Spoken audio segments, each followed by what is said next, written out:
The sound of a gavel striking the wooden desk echoed sharply across the courtroom, sending a ripple of silence through the crowded room. The judge, a middle-aged man with graying hair and a stern gaze, adjusted his glasses and looked down at the figure standing at the front.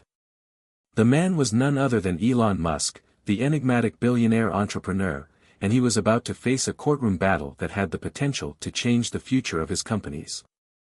But there was something different about this trial, something that made it stand apart from every other case the judge had presided over in his years of legal service. Musk didn't look like the typical defendant. While everyone else in the room was dressed in formal suits and ties, Musk walked into the courtroom in his signature style, faded jeans and a black t-shirt emblazoned with the Tesla logo. He had a relaxed, almost carefree aura about him, as though this entire legal proceeding was just another item on his lengthy to-do list, rather than the high-stakes showdown it truly was. As Musk settled into his seat, he flashed a smile at the judge, who raised an eyebrow in response, clearly taken aback by his unconventional appearance. The courtroom buzzed with whispers, some intrigued, others critical. It was clear that this wasn't going to be a typical trial. "Mr. Musk," the judge began, his voice calm but firm, "I must admit, I've seen a lot in my time, but I'm not sure I've ever seen a defendant walk into court dressed like this." The judge gestured to Musk's attire, his eyes narrowing just slightly. Musk didn't flinch.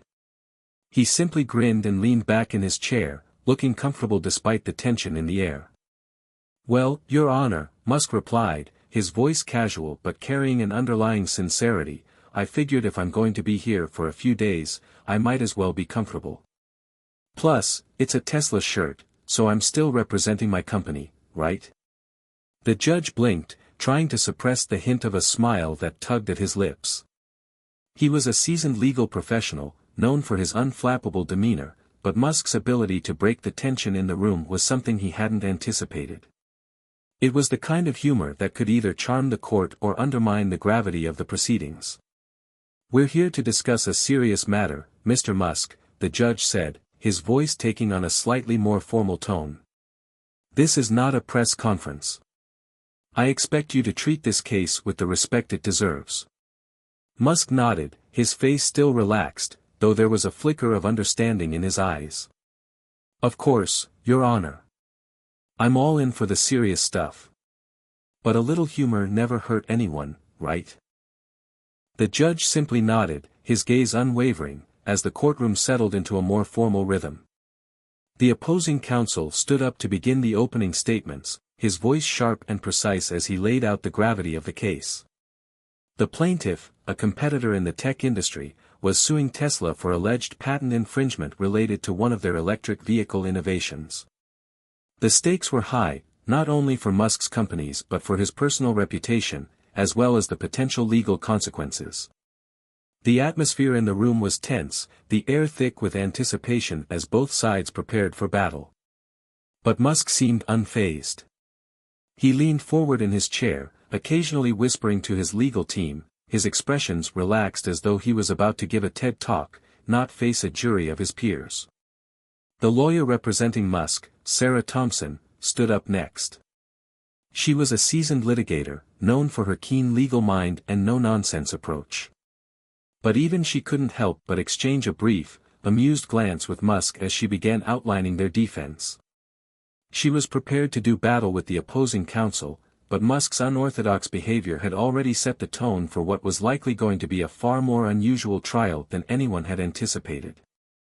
"Ladies and gentlemen of the court," Sarah began, her voice steady, "we acknowledge the seriousness of these allegations. Tesla is a company built on innovation, and like any company pushing the envelope of technology, we occasionally find ourselves in the crosshairs of competitors. However, we firmly believe that the claims being made here are baseless. And in the coming days, you'll see why." But as she continued her opening statement, Musk's attention seemed to drift toward the window. He was staring out at the skyline, a soft smile playing on his lips. It was as if he wasn't just facing a lawsuit, he was contemplating the future of his entire vision for sustainable energy and space travel. His mind was clearly operating on multiple levels, as it always did. The opposing counsel, an older man with a sharp, calculating expression, noticed Musk's distraction. His eyes narrowed as he prepared for the first round of arguments. He was no stranger to high-profile legal battles, but he had done his homework. Musk was known for his unconventional methods, his knack for making bold statements and thinking outside the box, and he had no intention of letting Musk's playful demeanor distract from the serious nature of the case. The courtroom went silent as the first round of testimony began. Musk's legal team presented their case first, laying out the arguments that Tesla had not infringed on the patent in question. They cited previous legal rulings, examples from Tesla's own innovations, and technical jargon that flew over the heads of many of the onlookers. Musk, however, seemed more focused on the human side of the proceedings. Every now and then, he would interject with a quick, offhand comment. At one point, as a witness was discussing the details of the patent in question, Musk raised his hand, casually leaning forward. "Sorry to interrupt," he said, his voice calm and light. "But I have to ask, are we sure the patent holder didn't just get their idea from one of my tweets?" There was a brief moment of confusion before the room erupted in stifled laughter. The judge shot Musk a pointed look, but even he couldn't help but allow the smallest of smiles to form. "Mr. Musk," the judge warned, his tone more amused than reprimanding. "I expect you to treat these proceedings with the respect they deserve." Musk leaned back in his chair with a grin. "Of course, Your Honor. Just trying to keep it light." The tension in the room, which had been palpable just moments before, seemed to ebb slightly. Musk's humor had a way of disarming those around him, making the sometimes stifling atmosphere of a courtroom feel almost casual. But despite the levity, there was an undeniable brilliance behind every word he spoke. As the first day of the trial came to a close, the judge gave his final instructions before adjourning. "I expect you all to return tomorrow prepared for a full day of proceedings. Mr. Musk," the judge added, glancing over at him, "I trust you will maintain the decorum of the court." Musk stood up, a playful gleam in his eyes. "Of course, Your Honor. I'll keep the jokes to a minimum. But you'll have to let me know if you're ever in need of a good one-liner." The judge sighed, though it was clear that even he couldn't help but appreciate Musk's unique brand of humor. The courtroom cleared out as everyone filed out, and Musk's legal team gathered around him, exchanging knowing smiles. They had an unconventional leader, but it was exactly that quality that made him an incredibly effective player in the business world. The trial had only just begun, and already, it was proving to be something no one would forget anytime soon. Hit subscribe and leave a comment with where you're watching from. This story might just spark a new beginning. What's one thing that always pushes you forward, even when things get tough? Elon Musk was no stranger to controversy. From the early days of PayPal to the groundbreaking innovations of Tesla and SpaceX, he had built a reputation as a risk-taker, an innovator, and an unpredictable visionary. But beyond the headlines, behind the sharp suits and the flashy cars, there was a man driven by an intense, sometimes almost obsessive need to push the boundaries of what was possible. Born in Pretoria, South Africa, in 1971, Elon Musk's journey to becoming one of the world's wealthiest and most influential individuals was anything but typical. As a child, he was described as quiet and introspective, more interested in books and computers than playing with other kids. His fascination with technology began early, and by the time he was in his teens, Musk had already taught himself computer programming. At the age of 12, he sold his first software, an interactive video game called Blaster, for $500. It was a small victory, but it marked the beginning of a lifelong passion for creating things that could change the world. However, despite his early success, Musk's life wasn't without its challenges. His parents divorced when he was young, and he spent much of his childhood feeling out of place. In interviews, Musk has often described his younger years as lonely, especially during his time at school, where he was bullied for his awkwardness and academic focus. These formative experiences would shape the way he viewed the world and, more importantly, the way he viewed himself.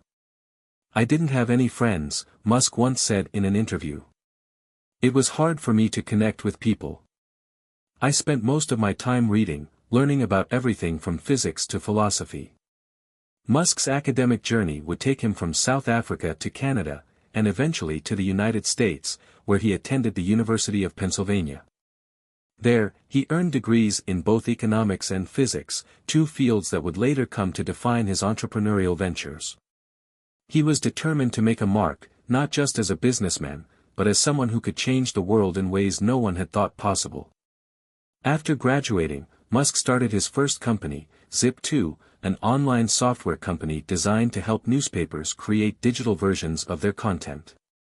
The company was eventually sold to Compaq for $307 million, a windfall that would set Musk on the path to even bigger ventures.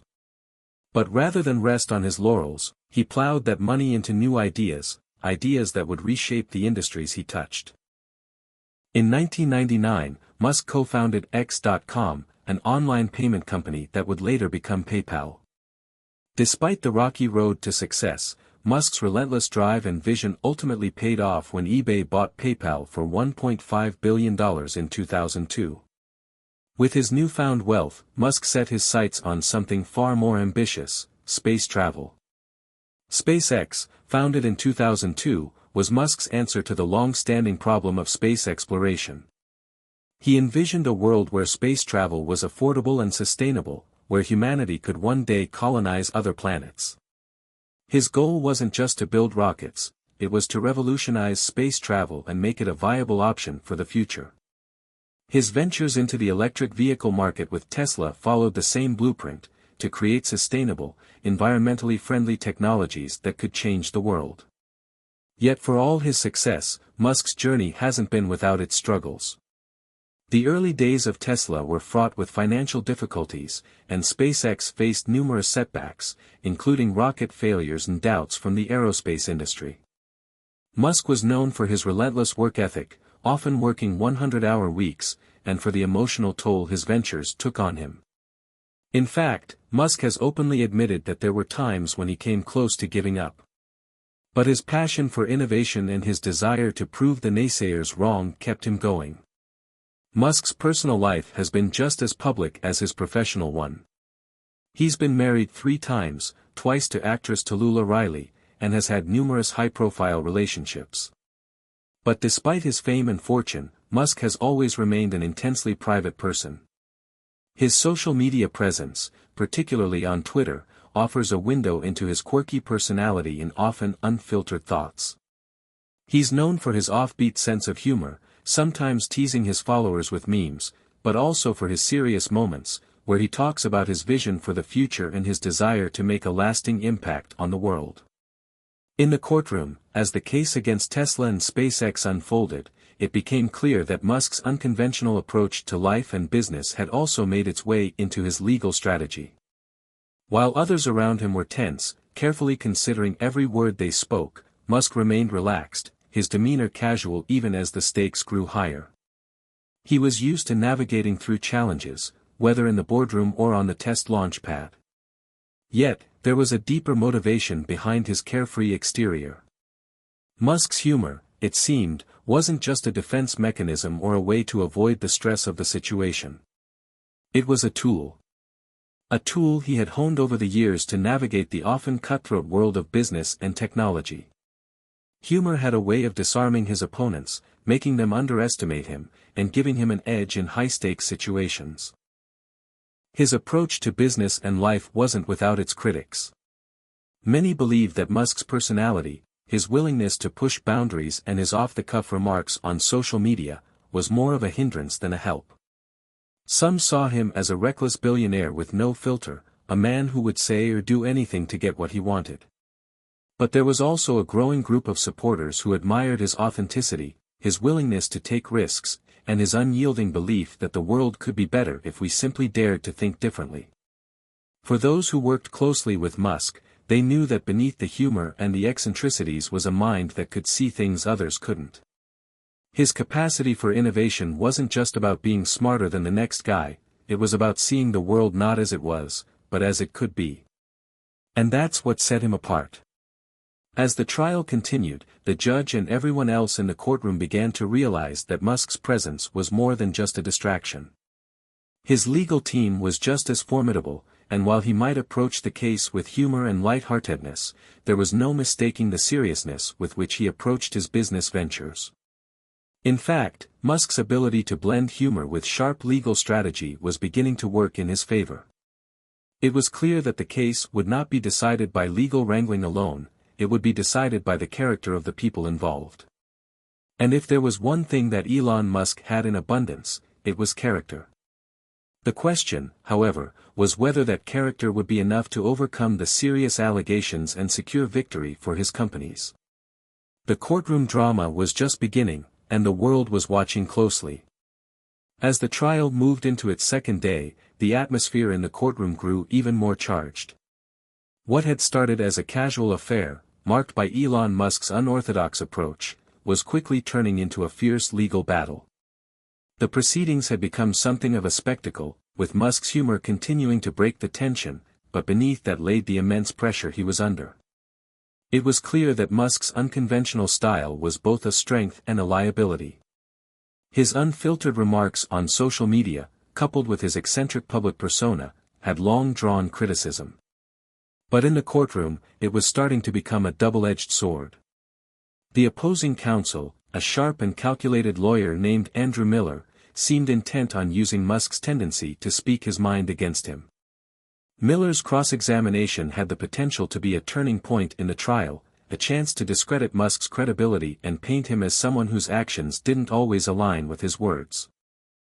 "Mr. Musk," Miller began, his voice smooth but pointed as he stood up to address the witness. "Let's discuss some of your more colorful remarks on social media. You've made some very public statements about the plaintiff's patent, haven't you?" Musk sat up a little straighter, his expression still calm, though the familiar glint of determination in his eyes remained. "I have," Musk said, his voice casual. "But I also believe in calling out what I think are flawed or unsubstantiated claims. If someone's making a claim that doesn't hold up, I'm not going to pretend it's true."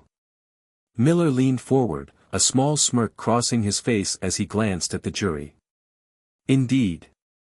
But I'd like to focus on one specific instance. You posted on Twitter that the plaintiff's patent was a joke and that they were simply trying to steal Tesla's ideas.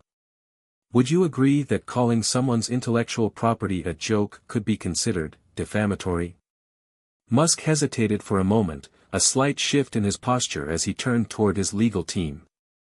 Sarah Thompson, his attorney, whispered something in his ear, giving him a brief moment to gather his thoughts. Musk was no stranger to media scrutiny, but this was different, he was under oath, and the stakes were much higher. "Look," Musk began, his voice steady. "I was frustrated. I'm not going to deny that. But I never said anything that wasn't my honest opinion. If I feel that someone is unfairly using the legal system to attack us, I'll speak up. We're not just talking about a product or a patent here. We're talking about innovation, about pushing the boundaries of technology for the benefit of everyone." Miller's expression darkened, his voice becoming more insistent. "So, you don't believe that your words were reckless? That they could have undermined the credibility of the plaintiff's case, or even damaged your own reputation in the process?" Musk's eyes locked onto Miller's with an intensity that made the courtroom still. "I don't believe in being silent just because something might hurt my reputation. I believe in fighting for what's right. And if that means speaking out, even if it's controversial, then I'll do it. At the end of the day, I'm here because I believe in what Tesla and SpaceX are doing.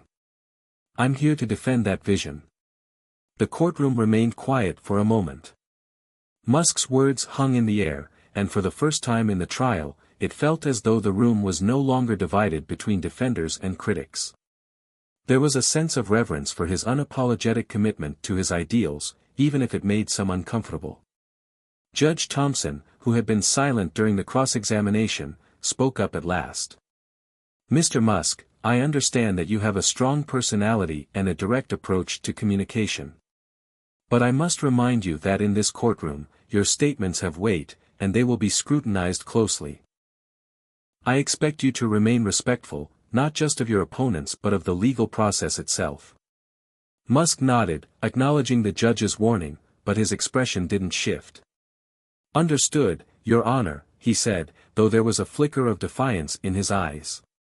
His reputation, whether in business or in the courtroom, had never been one to back down from confrontation. As the trial proceeded, it became evident that the legal battle was more than just about the case at hand. It was about Elon Musk's very character, his commitment to innovation, his sometimes brash personality, and his relentless drive to make an impact. The stakes were high for both Tesla and SpaceX, and every statement, every gesture, would be weighed and analyzed for its potential implications. But Musk wasn't the only one under the microscope. The opposing counsel, Andrew Miller, was no stranger to high-stakes litigation. He was known for his sharp mind and relentless pursuit of victory, and he wasn't about to let Musk's charisma and unorthodox tactics cloud his strategy. Miller had been preparing for this moment for months, knowing that his only hope of winning the case was to systematically dismantle Musk's defenses, piece by piece. He had been watching Musk closely, analyzing his every move, and he had already spotted several weaknesses in Musk's approach. For all of Musk's public bravado and confidence, Miller believed there were cracks in the facade, cracks that, if exploited, could tip the balance in his favor. The tension in the courtroom mounted as both sides prepared for the next round of testimony. Sarah Thompson and the rest of Musk's legal team were already strategizing their counterpoints, determined to keep the momentum on their side. Despite the challenges, there was an undercurrent of confidence in the room, particularly from Musk himself. His calm demeanor, even under pressure, spoke volumes about the man who had reshaped industries and defied expectations time and time again. Back at the defense table, Musk leaned forward slightly, catching Sarah's eye. She nodded to him, signaling that they were ready for the next phase of the trial. Despite the rising conflict, despite the growing intensity of the proceedings, Musk's focus remained steady. He had been here before, in countless boardrooms and press conferences, dealing with opposition, naysayers, and skeptics. But what was happening now in this courtroom, this battle over Tesla's future, was different. This was personal. This wasn't just about winning a case, this was about defending everything he had built and everything he believed in. The weight of that responsibility was beginning to sink in. As the jury members exchanged looks and the court session continued, it was clear that this case would not be settled with a simple legal argument. It was going to take more than just facts, it was going to take conviction, courage, and a vision that was bigger than any one trial. And Elon Musk had never been one to shy away from a fight. The days dragged on, and the tension inside the courtroom grew more palpable with each passing moment. With every new argument, every new bit of testimony, the stakes became higher for both sides. While the defense team led by Sarah Thompson had been adept at countering some of the accusations against Elon Musk and his companies, the prosecution, headed by Andrew Miller, was relentless, hammering home the points that could potentially lead to a catastrophic outcome for Tesla and SpaceX. Miller, ever the methodical strategist, had spent days preparing to dismantle Musk's defenses. He was well aware of Musk's public persona and his tendency to downplay serious matters with humor, but Miller was determined not to let Musk's charm and wit divert attention from the legal reality of the case. Musk, for his part, remained unfazed. His legal team had been efficient, presenting compelling evidence of the plaintiff's supposed missteps, while Musk himself, much to Miller's irritation, maintained his characteristic humor and casual demeanor. He wasn't here to play a game of public relations, he was here to defend everything that Tesla and SpaceX stood for. Musk knew that his approach could be divisive, but he also knew that at the end of the day, it was his vision for the future of humanity that he was fighting for, not just corporate interests. The trial's focus had shifted more intensely toward the validity of patents and claims of intellectual property theft. This was no longer simply about Tesla's place in the market or the aggressive stance Musk had taken toward competitors, it was about proving whether his companies had acted within the legal frameworks or if they had deliberately undermined others in the pursuit of profit. It was the morning of the fifth day when Miller dropped the bombshell, a piece of evidence that threatened to turn the entire case on its head. He had successfully uncovered a string of emails between Musk and one of Tesla's senior engineers, which suggested that they had intentionally bypassed some critical steps to fast-track the development of a new electric vehicle technology. The accusation wasn't just about negligence, it hinted at possible deliberate intellectual property theft and a conspiracy to mislead investors and partners. The courtroom fell into an almost eerie silence as Miller presented the emails, each message damning in its implications. It seemed to paint a picture of a CEO who was willing to bend the rules, even if it meant compromising the integrity of his companies. The emails weren't conclusive, but they suggested a pattern that painted a more troubling picture of Musk's leadership and decision-making. The timing couldn't have been worse. Musk was now facing not only the legal ramifications of his actions but also a significant threat to his public image. Musk's eyes briefly flicked to the emails on the screen, but he remained calm. He wasn't about to be shaken by Miller's tactics. In his mind, the accusations were baseless, the emails taken out of context. But that didn't stop the ripple of discomfort that spread throughout the room. Musk was well aware of the weight these emails carried, and for the first time since the trial began, he felt the pressure of defending not just his ideas, but his very character. Sarah Thompson stood up, her voice steady and composed as she prepared to challenge the validity of the emails. "Your Honor, we're well aware that emails can be easily misinterpreted and taken out of context," she began, addressing the judge. "And as much as Mr. Miller would like to make these exchanges sound like evidence of malfeasance, there is no definitive proof here that supports the claims of conspiracy or theft." Miller countered quickly, "Isn't it true, Ms. Thompson, that the emails suggest a concerted effort to circumvent necessary procedures in order to accelerate production? Isn't that the exact kind of behavior that goes against the principles of fair competition and transparency?" Thompson's response was sharp. "Your Honor, these emails do not imply any illegal action. The discussions here are focused on innovation, not deception. Elon Musk and Tesla have always been open about their desire to push the envelope and create new technologies. There is no evidence of a conspiracy or of any legal violations. We are being asked to make wild leaps based on incomplete data." Miller's gaze locked onto Musk as he turned back to the jury. "Ladies and gentlemen, what we have here is a leader who isn't afraid to break the rules if it suits him. A leader who has repeatedly shown disregard for the law, using his influence and wealth to skirt around regulations and steal ideas that weren't his own. If the actions of Tesla under Musk's leadership are left unchecked, it will send a message to every startup and tech company that it's okay to break the rules." It was a powerful argument, one that cast a shadow over Musk's defense. For the first time, there was a sense of vulnerability in the air. Despite Musk's usual self-assurance, even he couldn't ignore the fact that the case against him was getting stronger by the day. His reputation as a maverick entrepreneur who had changed the world for the better was now at risk of being overshadowed by accusations of corporate dishonesty. Musk shifted in his seat, his mind racing.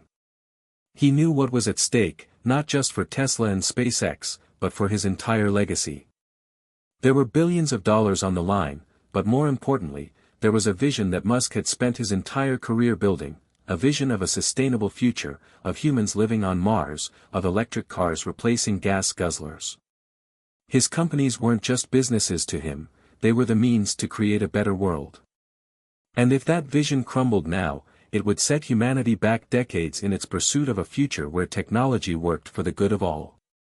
But Musk wasn't one to cower in the face of adversity.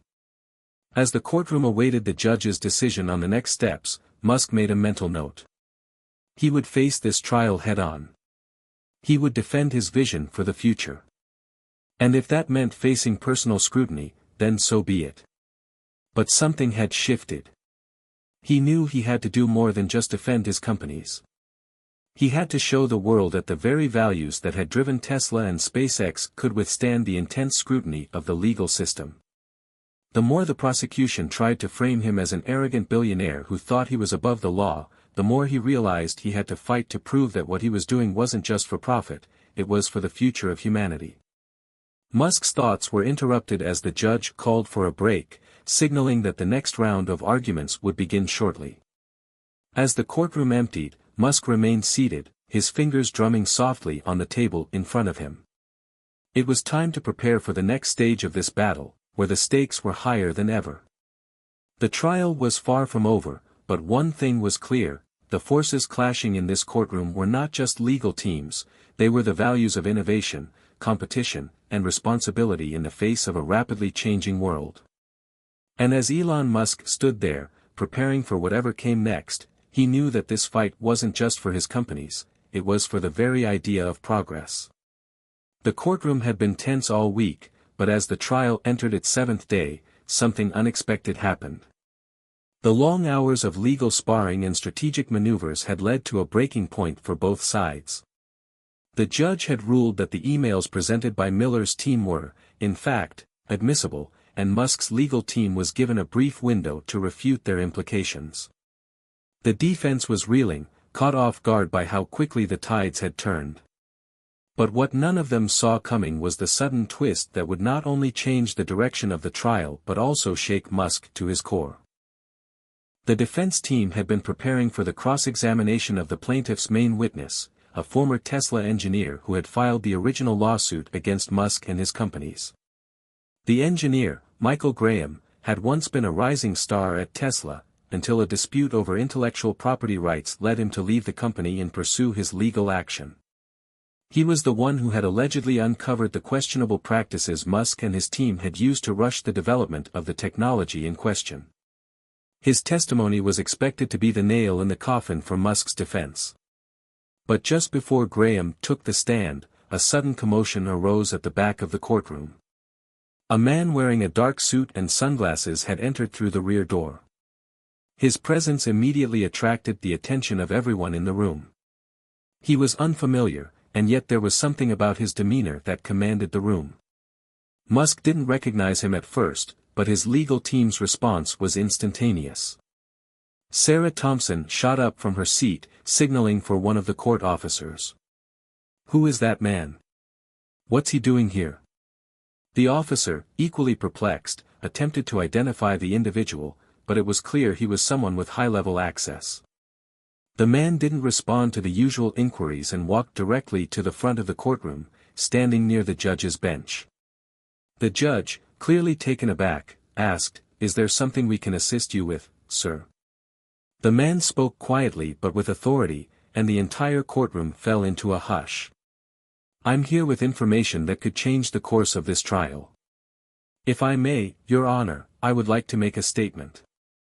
Judge Thompson, caught off guard, glanced around the room, unsure of how to proceed. "This is highly irregular, but please, go ahead. But know that we are on a tight schedule here." The man, without further hesitation, addressed the room. "My name is Robert Carter, and I am an independent investigator who has been working on behalf of Elon Musk and his companies for the past few weeks. I have new evidence that directly contradicts the claims being made by the plaintiff." The room erupted into murmurs. The plaintiff's lawyers exchanged heated looks while Musk's team seemed caught in a mix of surprise and cautious optimism. Was this some kind of strategy, a game-changing revelation? Carter continued, his voice steady. "The emails presented by the prosecution, which were supposed to be the foundation of their case, have been tampered with. I've traced the source and found multiple discrepancies in the data. The emails weren't hacked, but they were altered in subtle ways, details changed, words replaced, that were designed to mislead and fabricate a narrative." Musk's eyes widened, his breath catching in his chest. For the first time since the trial began, he could feel the weight lift from his shoulders. This was it, the kind of unexpected, game-changing moment he had been waiting for. He had known the plaintiff's case was built on shaky ground, but now, it seemed like it could all come crumbling down in an instant. Judge Thompson glanced between Carter, the prosecution, and Musk's defense team, her face a mixture of disbelief and curiosity. "Mr. Carter, if what you are saying is true, you must present this evidence immediately. We will need to verify your claims before any further action can be taken. If this is indeed a fabrication, it will have serious consequences for all involved." Carter nodded, his expression unflinching. "I understand, Your Honor." I have a full report, and I'm prepared to provide all of the data I've gathered, along with the forensic evidence showing how the emails were altered. The room became electric with anticipation. Carter handed over the report to the judge, and Thompson stood at the ready, eager to dive into the technicalities of the investigation. The opposing counsel, Andrew Miller, was momentarily thrown off balance. He had clearly not anticipated this twist. His team, which had spent weeks preparing the case and building momentum, suddenly found themselves in a situation where everything could unravel in a matter of minutes. Miller recovered quickly, however, his face hardening as he addressed the judge. "Your Honor, if Mr. Carter's claims are accurate, then we need to conduct a thorough investigation before we continue. This could be an attempt to derail the proceedings with false or fabricated evidence." Thompson, who had been quietly absorbing the details, stood up. "Your Honor, we welcome this investigation. If this evidence is accurate, it could prove that the plaintiff's case is based on fraudulent claims. We will cooperate fully with this process to ensure that the truth comes to light." Carter's revelation had caught everyone off guard, but it was undeniable that the weight of his statement had made a significant impact. Musk's eyes were fixed on Carter, his mind racing. For a moment, he wondered if this could be the break they needed, or if it was simply a last-ditch effort to stave off the inevitable. The room was in chaos as both sides prepared for the next phase of the trial. Miller took a deep breath, his voice low but determined. "We will investigate these allegations, but I'll remind the court that this trial is about facts, not distractions. If there is any merit to Mr. Carter's claims, we will deal with it accordingly. But until then, we proceed with the evidence we have." The judge nodded, her gaze shifting between the parties involved. "We will adjourn for an hour so that the new evidence can be reviewed. Please remain on standby." As the gavel struck, signaling a break, Musk found himself staring at Carter, a mix of gratitude and skepticism clouding his mind. Was this truly the breakthrough he had been hoping for, or was it yet another attempt to confuse the matter at hand? Before he could ponder it further, Sarah Thompson turned to him. "Elon, this could change everything. Stay focused. We need to get to the bottom of this before Miller has a chance to regroup." Musk nodded, but his mind was elsewhere. For the first time in days, he felt a surge of hope that maybe, just maybe, he could turn this trial around. The courtroom was unusually quiet as the break ended. The air was thick with anticipation. As everyone took their seats, a new sense of urgency had settled over the room. The discovery made by Robert Carter was not just a minor detail, it was the kind of revelation that could change the course of the trial, but also possibly reshape the entire narrative around Elon Musk, Tesla, and SpaceX. Musk sat at the defense table, his mind racing, still absorbing the full implications of what had just unfolded. His legal team was already in motion, pulling up every file, every email, every shred of evidence they had in preparation for the investigation that would now unfold. Musk knew that this was the turning point. For the first time since the trial began, the balance of power had shifted in their favor. The judge called the room to order, her voice steady but holding an edge of authority. "We have received new evidence. Mr. Carter has provided a detailed report regarding the emails in question. We will now proceed with an expedited investigation into these claims, and we will reconvene once the review is complete. Until then, I ask both parties to remain on standby and to refrain from commenting further on this matter until we have concrete findings." The room buzzed with a mix of tension and relief. It was clear that this wasn't a delay they had planned for, but it was a delay that had just introduced a new layer of complexity to the case. For Musk, it was a chance to breathe, but he couldn't afford to let the moment lull him into complacency. He knew that this could be a double-edged sword. What if the investigation didn't go in his favor? What if the evidence turned out to be inconclusive or worse, false? Musk leaned forward, glancing over at his defense team. Sarah Thompson had already begun taking notes, preparing for whatever would come next. She caught his eye and gave him a brief, reassuring smile, but Musk could sense her apprehension. This was uncharted territory, even for someone as seasoned as her. The hour-long break seemed to drag on forever. Musk found it difficult to sit still. His mind was all over the place, thinking of the future of Tesla, of SpaceX, of his role in all of this. How could he continue to push the boundaries of technology and innovation while also dealing with the harsh realities of legal battles? Was he willing to sacrifice his reputation for the sake of progress? His thoughts were interrupted when Sarah stood up, signaling that it was time to return to court. Musk followed her, his thoughts shifting to the possible outcomes that awaited them. As everyone filed back into the courtroom, Musk noticed that there was a new energy in the room. The investigation was underway, and the next steps would determine if the case would continue or if they would be able to strike a decisive blow in their favor. When the judge entered, she wasted no time.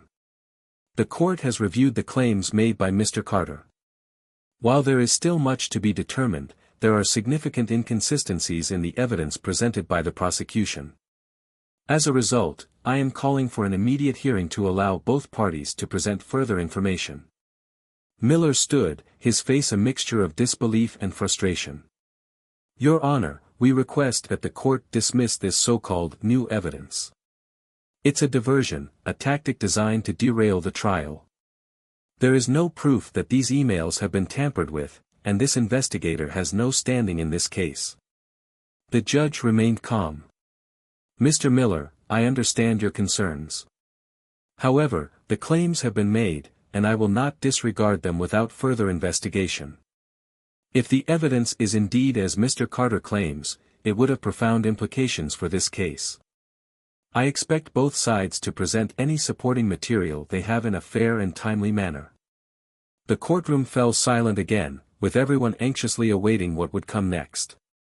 Musk exchanged glances with his defense team. They had been preparing for this moment, but now, they needed to ensure that every detail was airtight. This was no longer just about defending a lawsuit, it was about defending the integrity of everything he had worked for. Sarah Thompson addressed the judge. Your Honor, while we respect the court's decision to investigate the claims made by Mr. Carter, we request that the investigation proceed with full transparency. We believe the prosecution's case is fundamentally flawed, and we are confident that the evidence will support our position. Miller, visibly rattled, responded quickly. We will ensure the integrity of this process is maintained, but we reserve the right to question the legitimacy of this new evidence. We do not believe it will change the facts of the case. The judge nodded. Very well. We will proceed with the investigation. Both sides will have the opportunity to present additional arguments and evidence at the next hearing. As the court adjourned once more, Musk felt a surge of adrenaline. The break had been long enough for both sides to strategize, and now the time had come for action. His legal team immediately began working on gathering all the relevant materials to disprove the allegations made by the prosecution. They couldn't afford any missteps now, not when the stakes were so high. Musk turned to Sarah as the courtroom emptied out. What do you think, Sarah? Do we have a real shot here? She didn't hesitate. This could go either way, Elon.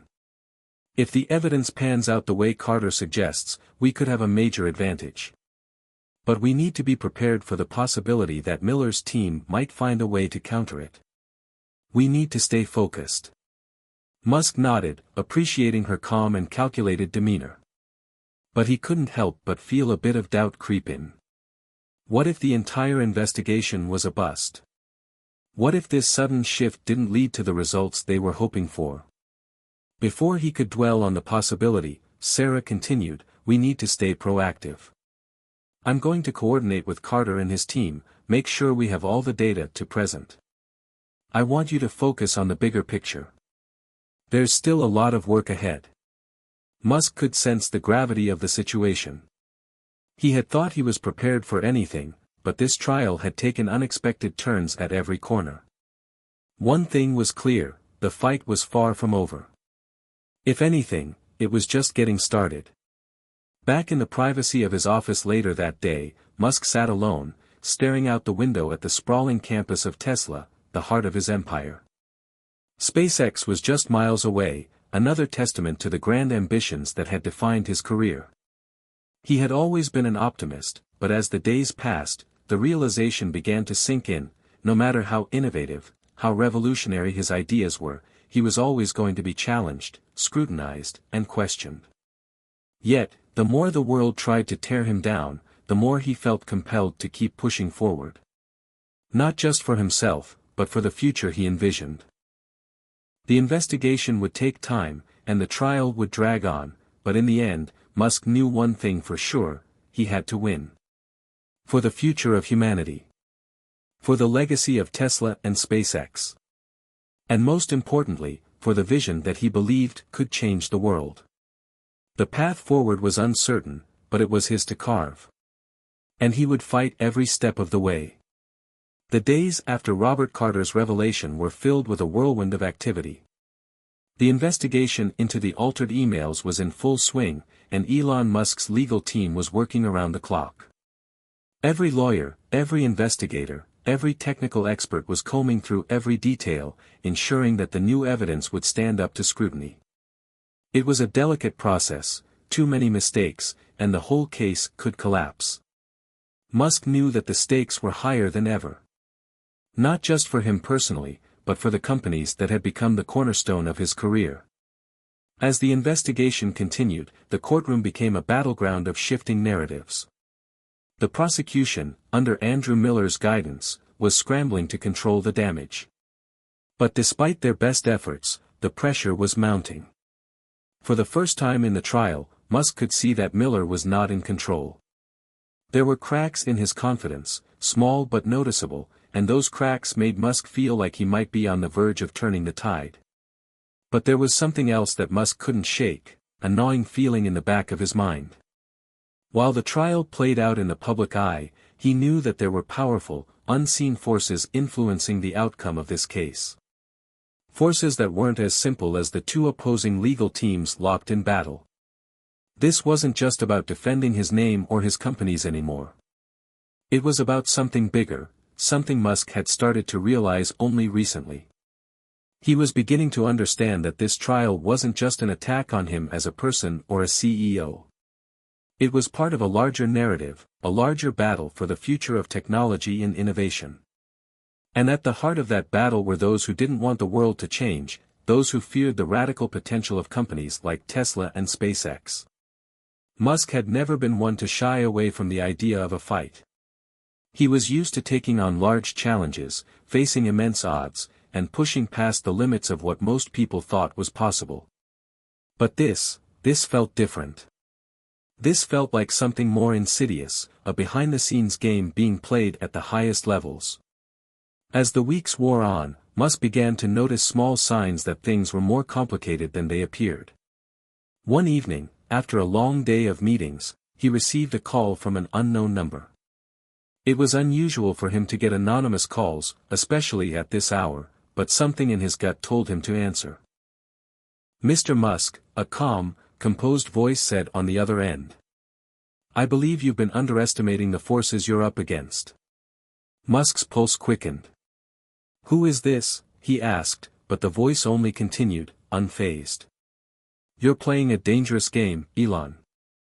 There are many people who would rather see you fall than succeed. They're watching you very closely, and they've been waiting for the right moment to strike."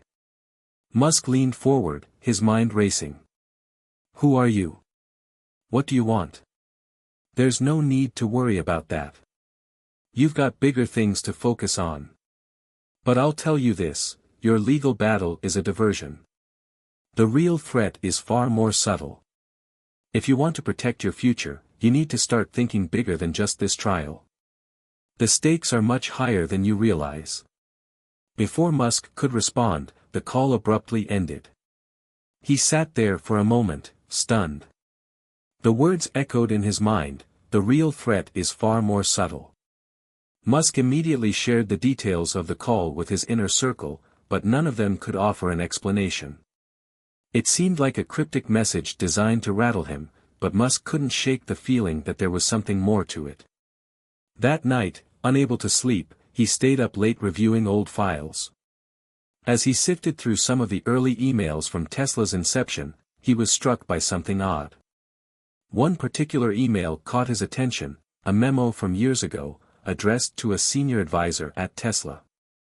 It was a simple exchange, but the subject line read, "Potential challenges to growth, industry forces."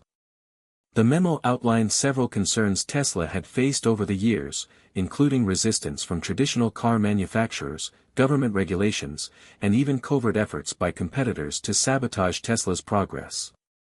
Musk had read through similar documents hundreds of times, but this one hit him differently. The mention of industry forces stood out like a flashing red light. Suddenly, everything clicked into place. The lawsuit against him was just the tip of the iceberg. The real threats, the ones that had been lurking in the background, pulling strings, were far more insidious than a legal case. There were powerful entities, both in the corporate world and beyond, who wanted to stop Musk's vision of the future.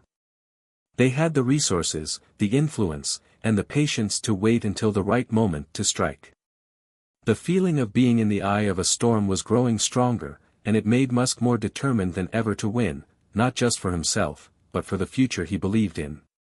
He knew that the trial, while important, was merely a skirmish in a much larger war. If he could survive this battle, it would be just the beginning of a much larger fight for the future of innovation. But what could he do? Who could he trust? Musk knew he couldn't fight this battle alone, but the more he thought about the people around him, the more he wondered who was truly on his side. Was anyone truly loyal? Or had the lines between allies and adversaries blurred over time? As the trial progressed, Musk began to quietly form a new strategy. He would continue to fight in the courtroom, but he would also take steps to ensure that his companies were protected from whatever hidden forces were at play.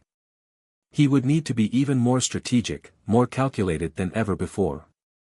This was no longer just about defending himself, it was about taking control of his destiny. Days passed, and as the legal team prepared for the next phase of the trial, Musk found himself thinking not just of the courtroom drama but of the bigger picture. How could he outsmart the unseen players working against him?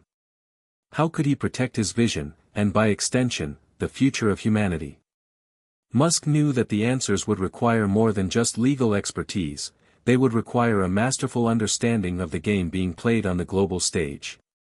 He had faced seemingly insurmountable odds before, but this time, the challenge wasn't just about innovation or engineering.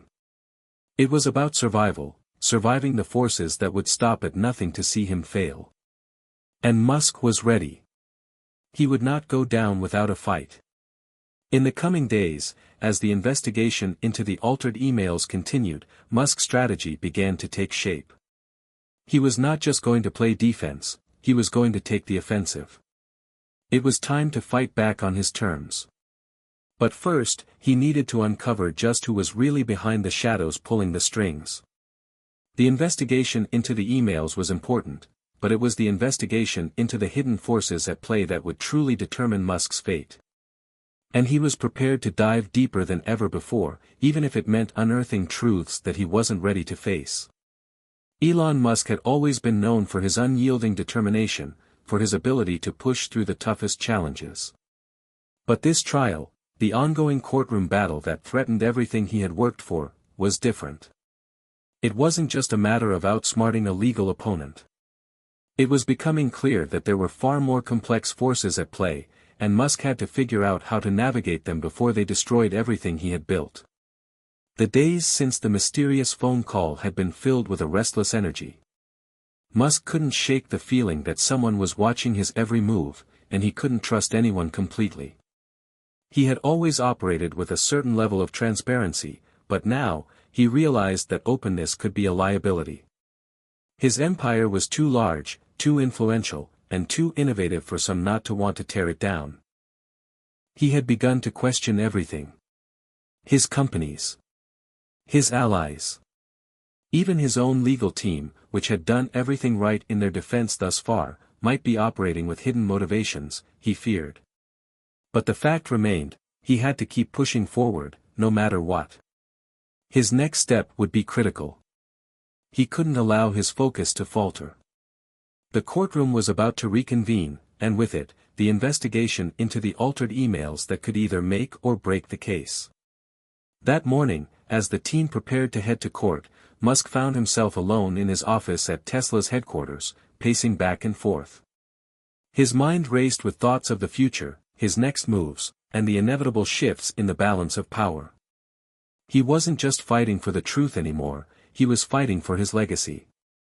The vision that had defined his life's work was now under direct attack, and he had to protect it. Sarah Thompson, his lead attorney, had been indispensable during the trial. Despite the mounting pressure, she remained calm and focused, never showing signs of cracking under the immense stress. She was already one step ahead, prepared for every possible outcome. Yet, even she had admitted to him that there were things happening behind the scenes that they still couldn't fully grasp. When she entered his office, her usual confident demeanor was tinged with something else, concern, maybe even a touch of uncertainty. "Elon," Sarah said, her voice serious. "I think we need to talk. It's not just the emails we're dealing with now. There's something else at play here." Musk stopped pacing and turned to face her. "What do you mean?" "I've been doing some digging," Sarah continued, "and I've found something. Something that's linked to this whole mess. It's bigger than just the lawsuit. There are financial transactions, off-the-books dealings that we need to look into." Musk's heart skipped a beat. "What kind of transactions?" Sarah hesitated. "I can't confirm everything just yet, but there are signs that suggest certain interests, people connected to industries we've gone head-to-head with, might be trying to undermine us from the inside. This could be about more than just Tesla and SpaceX. It's possible they're trying to control the very future of space exploration and electric vehicles." Musk felt a chill run down his spine. He had always known that there were those who didn't like his approach to business, but he had never considered the possibility that someone might be orchestrating an entire campaign to bring him down. He had made powerful enemies in his rise to the top, but this felt different. "I need you to dig deeper," Musk said, his voice firm. "Find out who's behind this. I want to know everything. Every player. Every connection. No stone unturned." Sarah nodded, already pulling out her phone and making notes. "I'm on it. But Elon, there's something else. It's not just money and influence. These people have access to some serious resources. Whoever they are, they're capable of manipulating the legal system, and they're trying to discredit you." Musk's mind raced as he processed this new information. It wasn't just a personal vendetta, it was a calculated attempt to stop progress. Musk's vision for the future of humanity through space travel and sustainable energy was a threat to powerful industries and entrenched interests. And they would stop at nothing to see him fail. In that moment, Musk realized that he couldn't just fight for his freedom in the courtroom, he had to fight for the future of his companies and everything they stood for. But the legal battle was only one front. The real war was being waged behind closed doors, and Musk needed to outsmart those pulling the strings. The hours passed quickly as the courtroom reconvened. The judge entered, her expression as neutral as ever, and the court settled into a tense silence. Everyone was waiting for the next development in the case, and it was clear that the revelation of the altered emails had stirred things up. "Elon Musk, you are being accused of fraud, manipulation, and attempting to mislead investors," Miller began, his voice as steady as always, though his eyes flickered with frustration. "And despite the new evidence, the charges remain. We will not be distracted by baseless claims. The facts remain the same."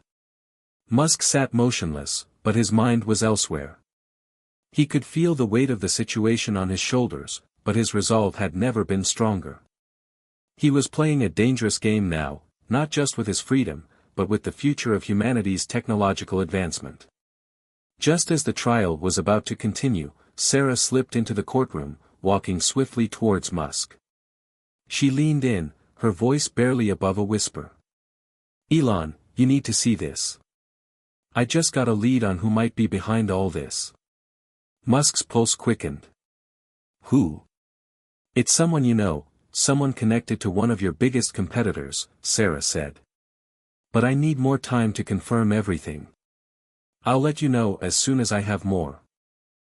Musk nodded, his mind whirling with the possibilities.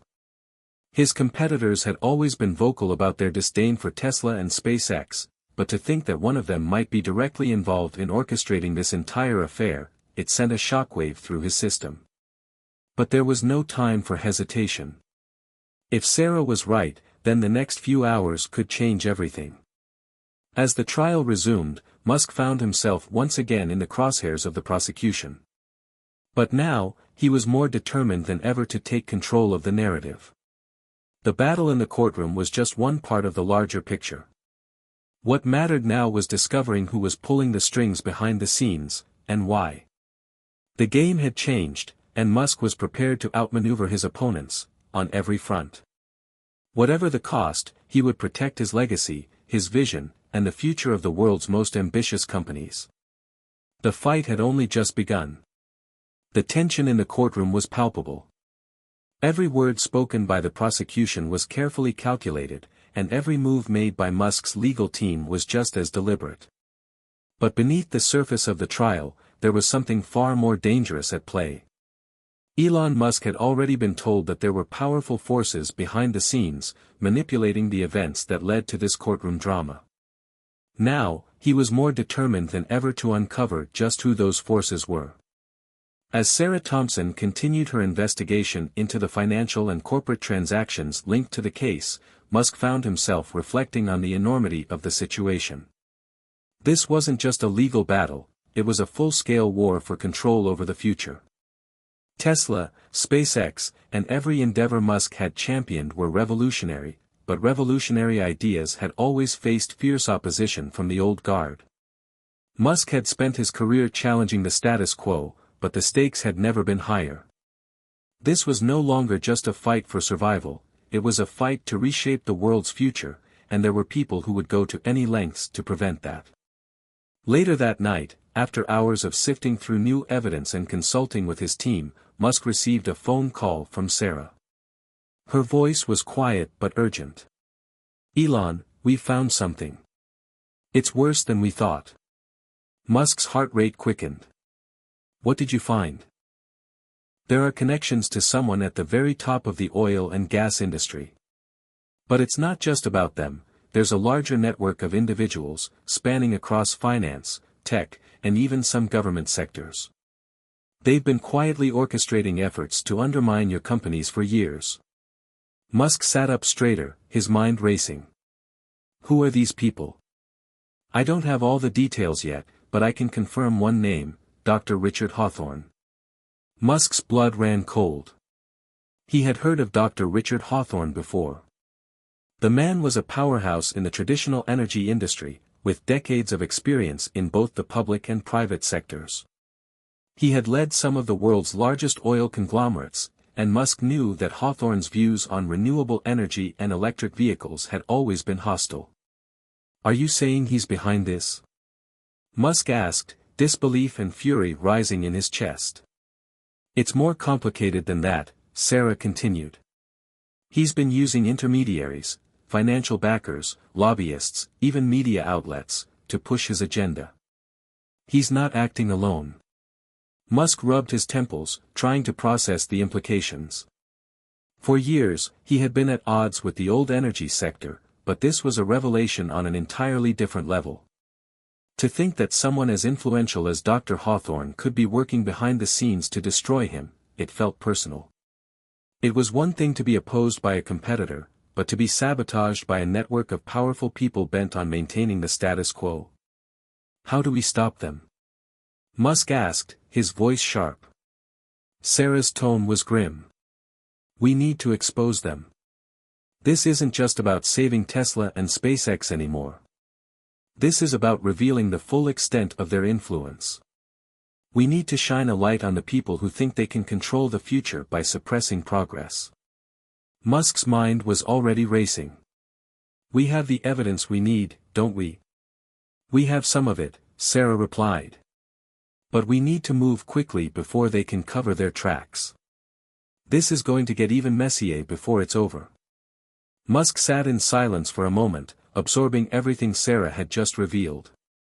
It wasn't just a trial he was facing anymore. It was a battle against a deep-rooted, shadowy network of elites who would stop at nothing to protect their interests, no matter the cost. He had always known that disrupting the global energy sector would come with challenges, but this was far more insidious than anything he could have predicted. But Musk had always thrived on challenges. He had always seen obstacles as opportunities to innovate, to do what others thought was impossible. He wasn't about to let these unseen forces dictate the future. If anything, their efforts to tear him down only reinforced his resolve. "All right, let's move forward with everything we have," Musk said, his voice steady. "Expose them for what they really are. We're not backing down." As Musk hung up the phone, a sense of clarity washed over him. The path forward was clear. He needed to fight back, not just with the legal strategies that had gotten him this far, but with a full-throttle campaign to expose those who were trying to sabotage his work. The world needed to know the truth. He couldn't let the forces of greed and control win. The stakes had never been higher, and Musk was prepared to risk everything. The next morning, the courtroom was once again the center of attention. The tension was thick as the judge called the proceedings to order. Musk entered the room, his demeanor calm but focused. He knew that this trial would soon become the battleground for more than just his personal future. It would be the front lines of the battle for the future of innovation. As the case progressed, Musk's legal team presented new evidence that was too powerful to ignore. It wasn't just the altered emails that had raised suspicions, it was the hidden financial ties that linked several high-ranking individuals in the energy sector to the orchestrated smear campaign against him. Musk's legal team had connected the dots, revealing that the attacks on Tesla and SpaceX were part of a much larger effort to preserve the dominance of fossil fuels. The courtroom erupted as the evidence was presented. Even Andrew Miller, the lead prosecutor, couldn't hide the shock on his face as the depth of the conspiracy was laid bare. The prosecution had been focused on the email scandal, but now they were forced to contend with something far more dangerous. The judge, who had remained neutral throughout the trial, finally spoke up. "Mr. Musk, I must say, I did not expect this. These are very serious allegations." Musk stood tall, his gaze unwavering. "These allegations are only the beginning. The truth is, there are powerful interests that will go to any lengths to suppress innovation, to keep the status quo intact. But we won't let them. I won't let them." The room fell silent, the weight of Musk's words settling in. This wasn't just a courtroom battle, it was a declaration of war against the forces of greed and stagnation. Musk knew that he had to push forward, not just for himself, but for the future of his companies and for the world. He was no longer just fighting for his freedom, he was fighting for the future of humanity. The fight was far from over, and there were many battles still to be won. But Musk felt a renewed sense of purpose. He wasn't just going to win this trial, he was going to expose the hidden hands manipulating the world and ensure that their influence would never go unchecked again.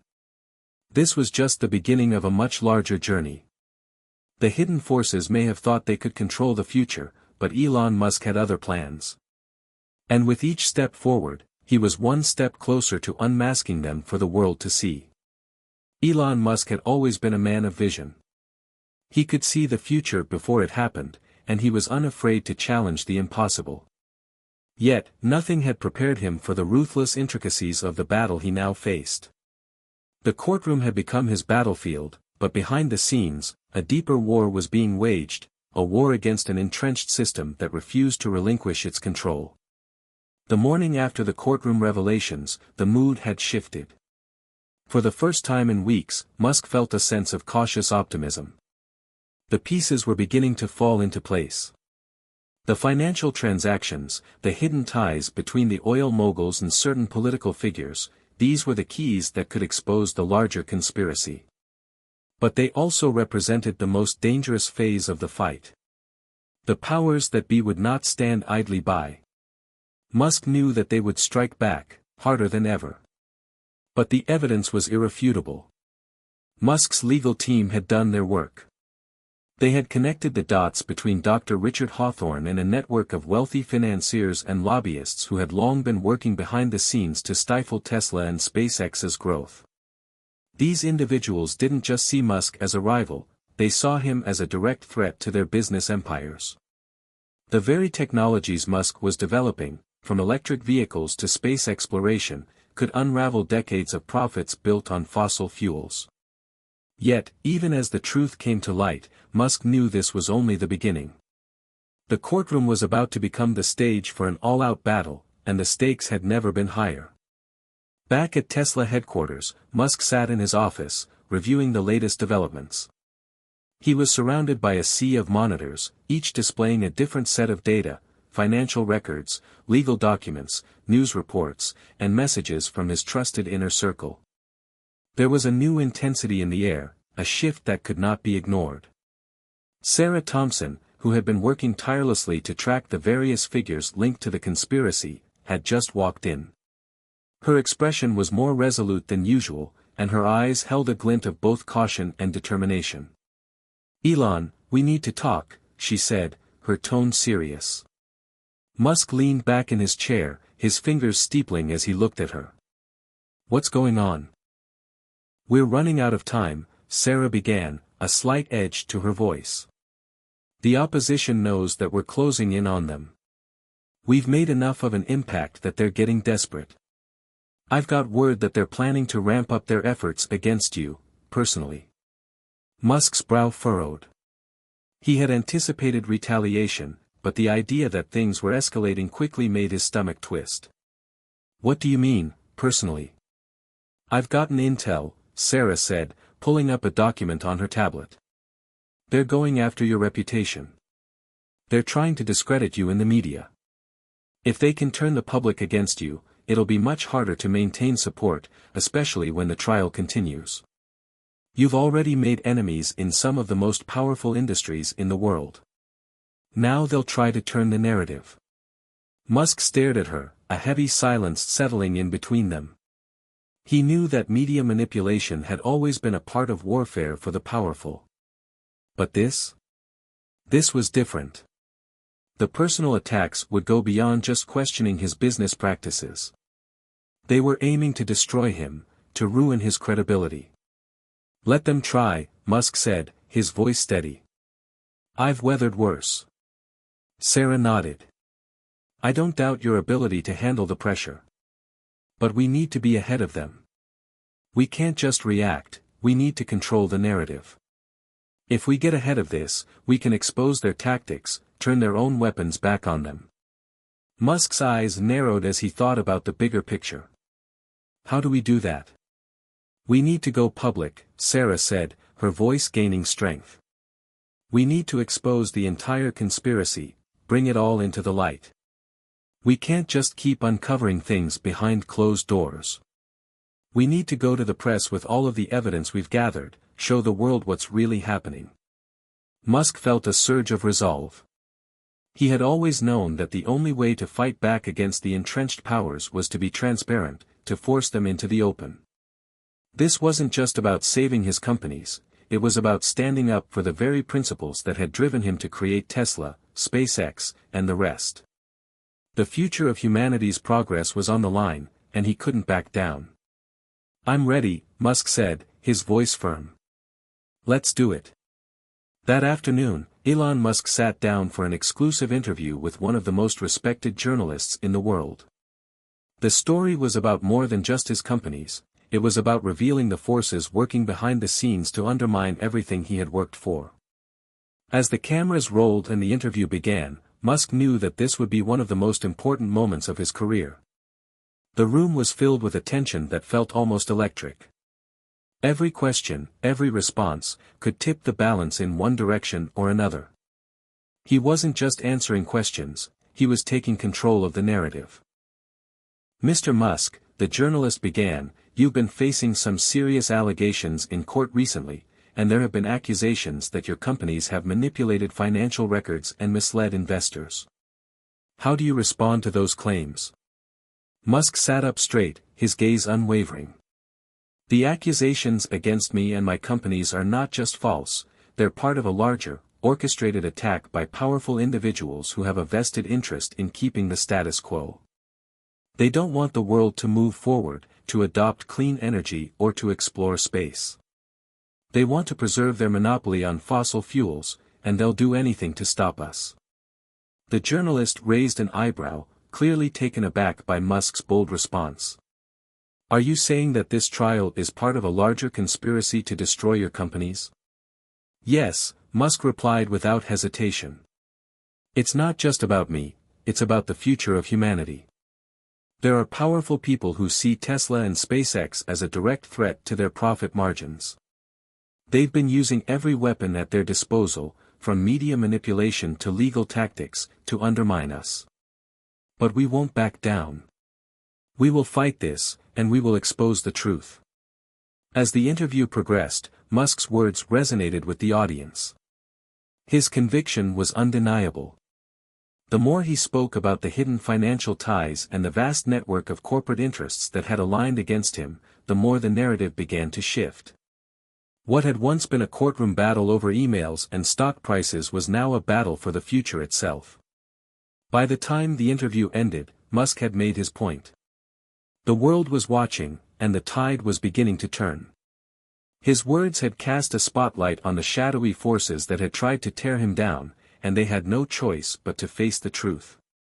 But Musk knew that this was just the beginning. The battle was far from over. The forces aligned against him were powerful, and they would stop at nothing to maintain their control.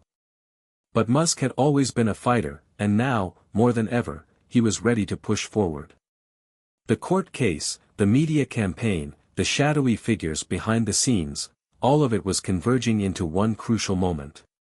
And Musk wasn't about to let it slip away. The future was on the line, and he was ready to take it back. Hit subscribe and leave a comment with where you're watching from. This story might just spark a new beginning. What's one thing that always pushes you forward, even when things get tough? Elon Musk's resolve was ironclad. The world had seen his message, and now the fight was escalating in ways he had only begun to understand.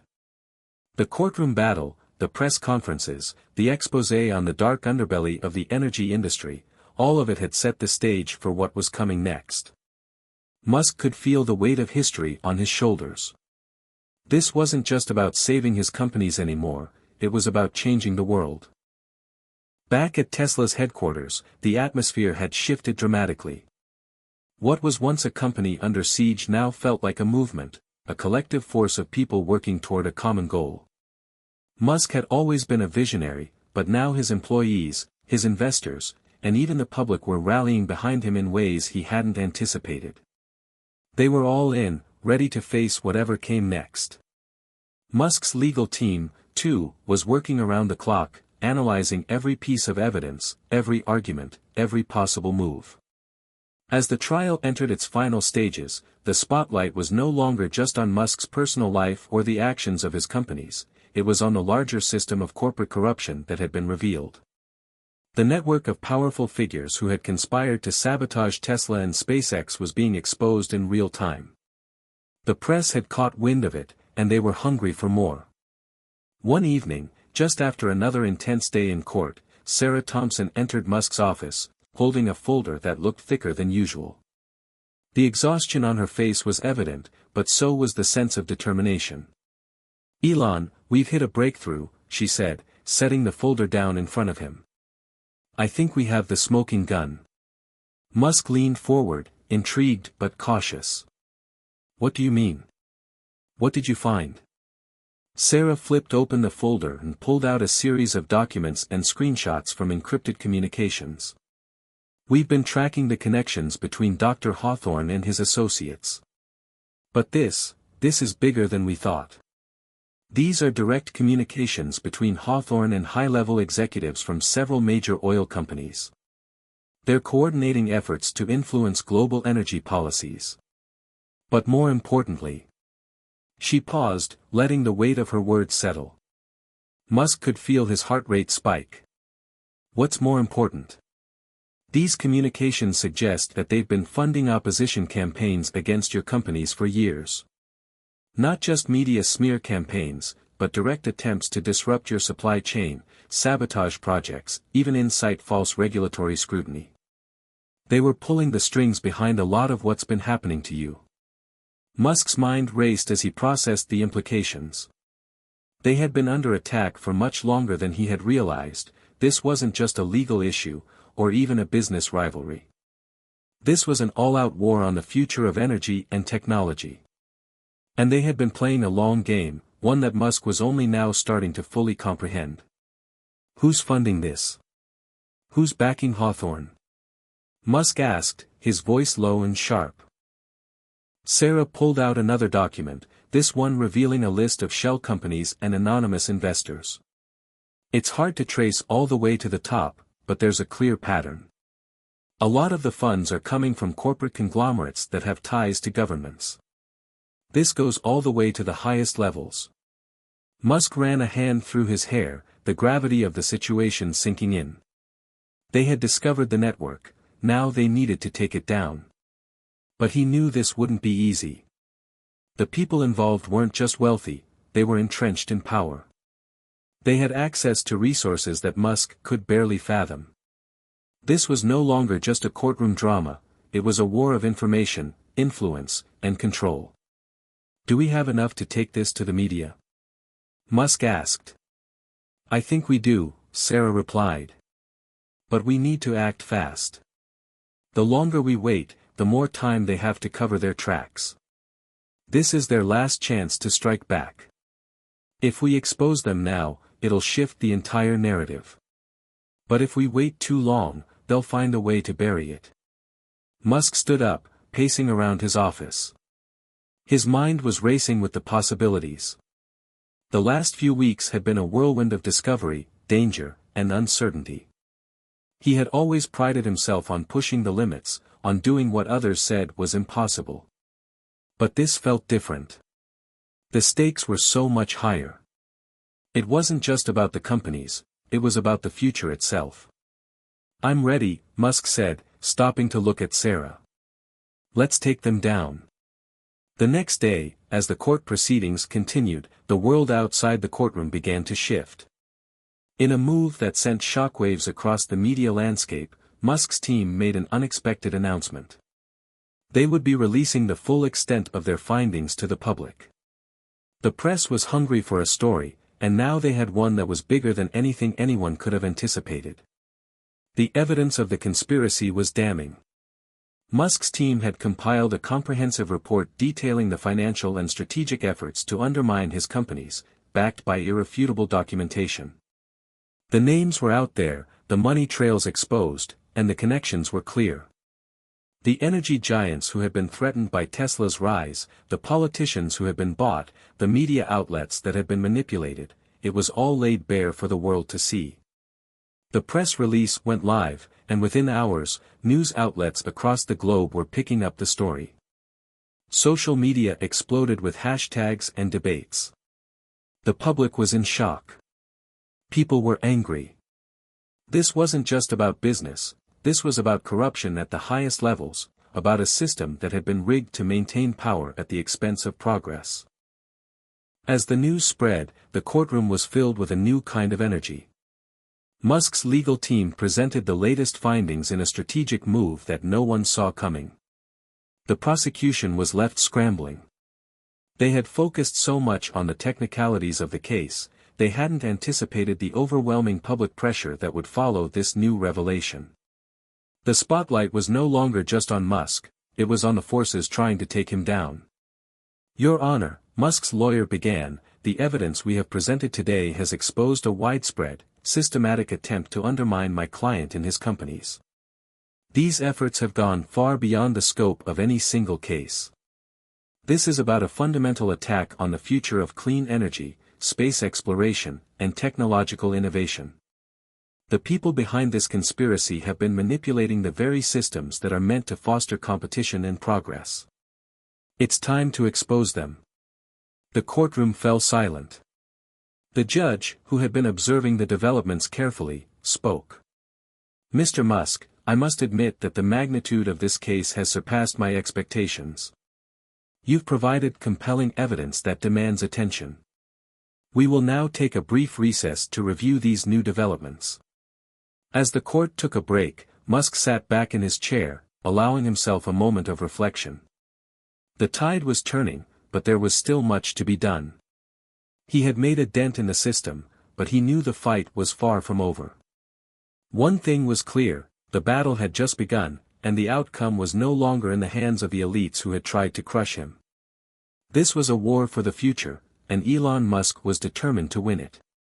The days following the court recess were filled with mounting tension. Elon Musk had always been one to thrive under pressure, but now, even he could sense the weight of the battle ahead. The courtroom was no longer just a place where legal arguments were being made, it was the final battleground in a war for the future of humanity's progress. As the media buzzed with the shocking revelations from Musk's legal team, the public's perception of him had undergone a dramatic shift.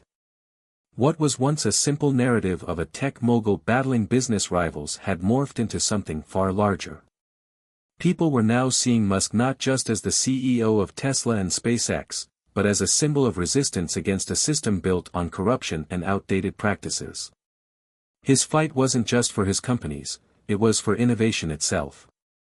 The public was on his side, but that didn't mean the fight was over. Not by a long shot. Back at Tesla's headquarters, Musk gathered his closest allies for a strategy meeting.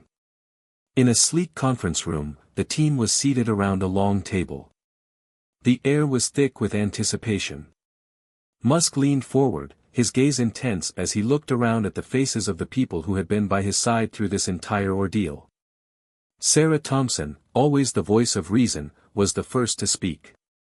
"Elon, the media is running with the story.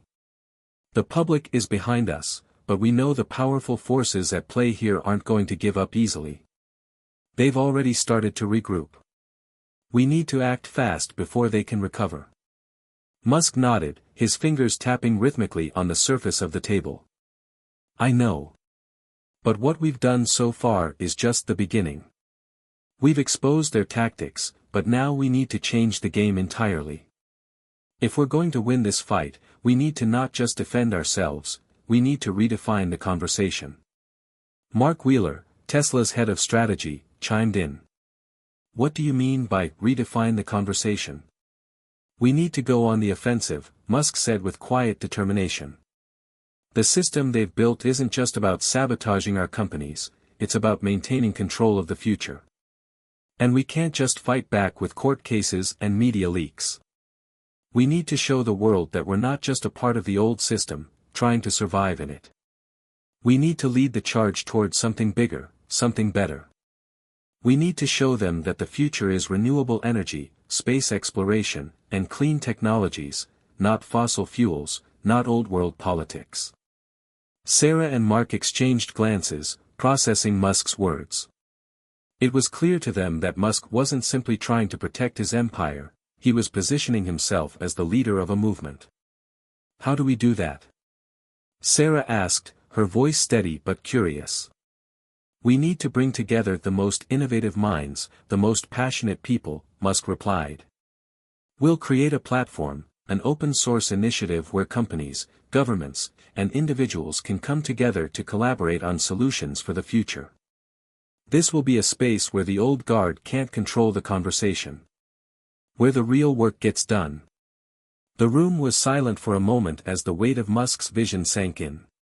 It was ambitious, borderline audacious, but it was exactly the kind of bold move Musk had become known for. He wasn't just playing defense anymore. He was taking the fight directly to the heart of the entrenched powers that were holding humanity back. Mark spoke up first. "You're saying we go beyond just Tesla and SpaceX? Beyond even just the tech industry?" "Exactly," Musk said, his voice growing more impassioned. "This is bigger than just one company. This is about revolutionizing the way we think about energy, space, and innovation as a whole. It's about creating an ecosystem where progress is prioritized over profit, where the future isn't dictated by the fossil fuel industry or outdated political interests. We're going to need partnerships, funding, and a massive shift in how people think about the world. Sarah was already pulling up a new document on her tablet, jotting down the specifics of the plan. This is huge, Elon.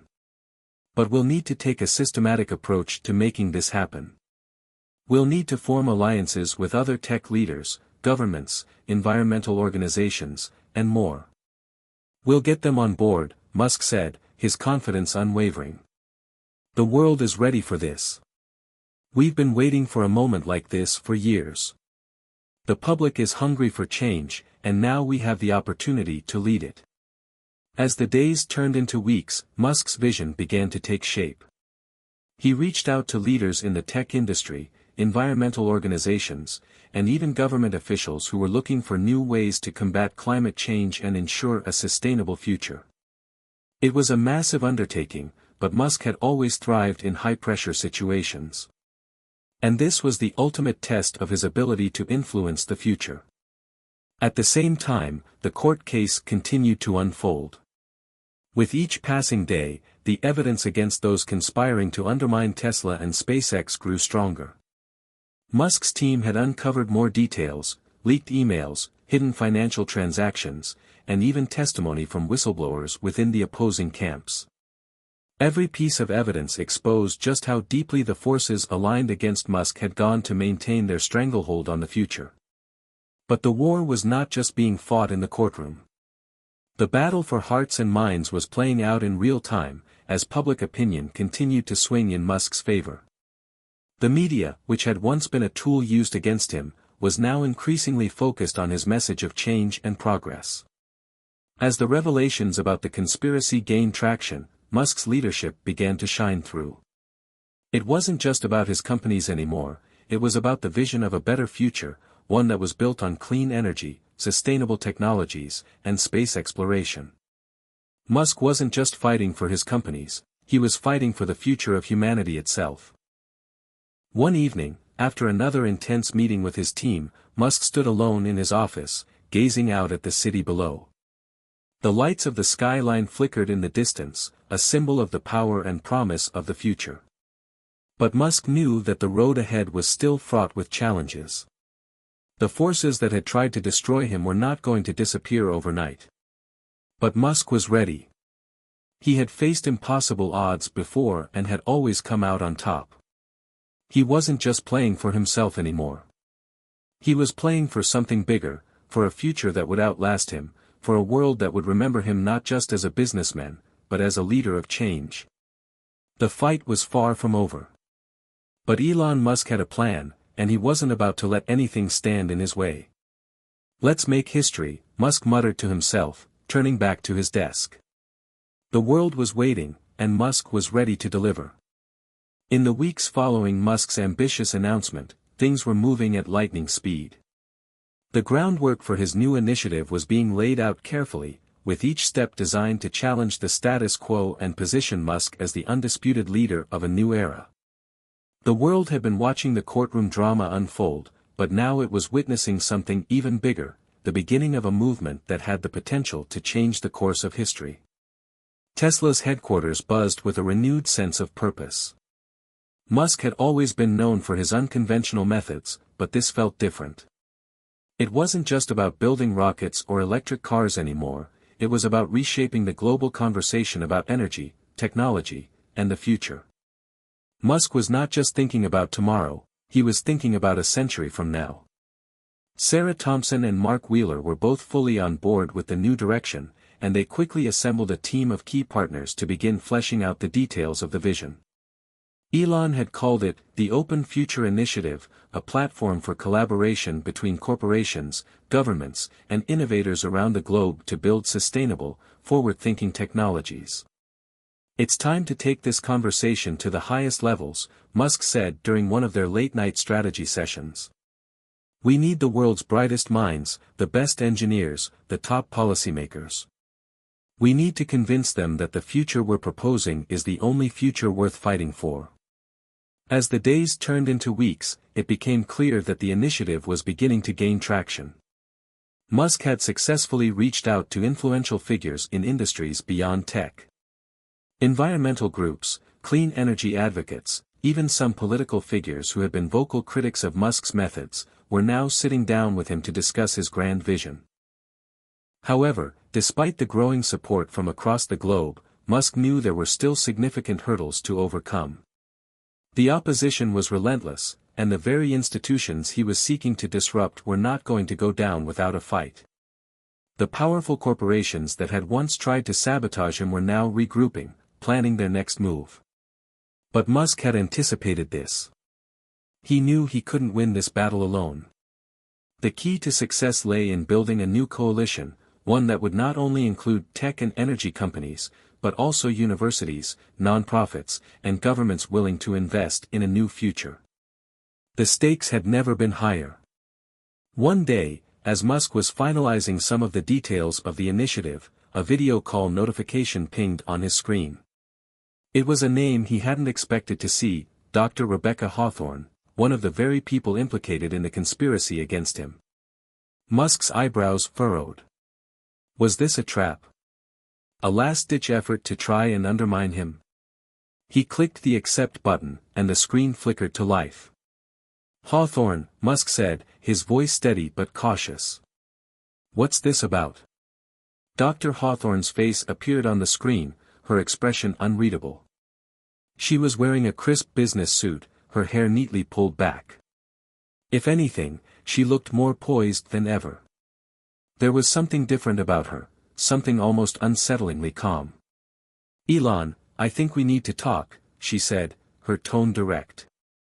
What you're proposing with the Open Future Initiative is something we can't ignore. I'm not here to make excuses for my past actions, but I believe we've reached a point where we have to decide if we want to keep fighting or if we want to build something real. And I think the latter is the only way forward. Musk narrowed his eyes. Are you saying you want to join me? I'm saying we have a chance to fix this. Together. I can help you, help us, by leveraging the connections I still have in the energy sector. We can shift the focus from fighting over resources to investing in sustainable technologies. Musk leaned back in his chair, processing her words. He knew Hawthorne had been one of the most powerful figures behind the conspiracy against him, but her sudden willingness to align with him was perplexing. You want to help me? Musk asked, his skepticism evident. I know what it's like to be on the wrong side of history, Hawthorne said quietly. And I know this is bigger than any of us. What you're proposing could change everything. If we don't act, we risk locking ourselves into a future that's already dying. The words hung in the air. Musk had always been a pragmatist, and he didn't trust easily. But Hawthorne was offering him something he hadn't anticipated, an insider's perspective on how to break through the resistance from the highest echelons of power. Fine, Musk said after a long pause.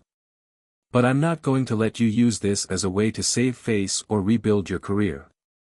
This is about the future. Nothing more, nothing less. I understand, she replied. I'm ready to do whatever it takes.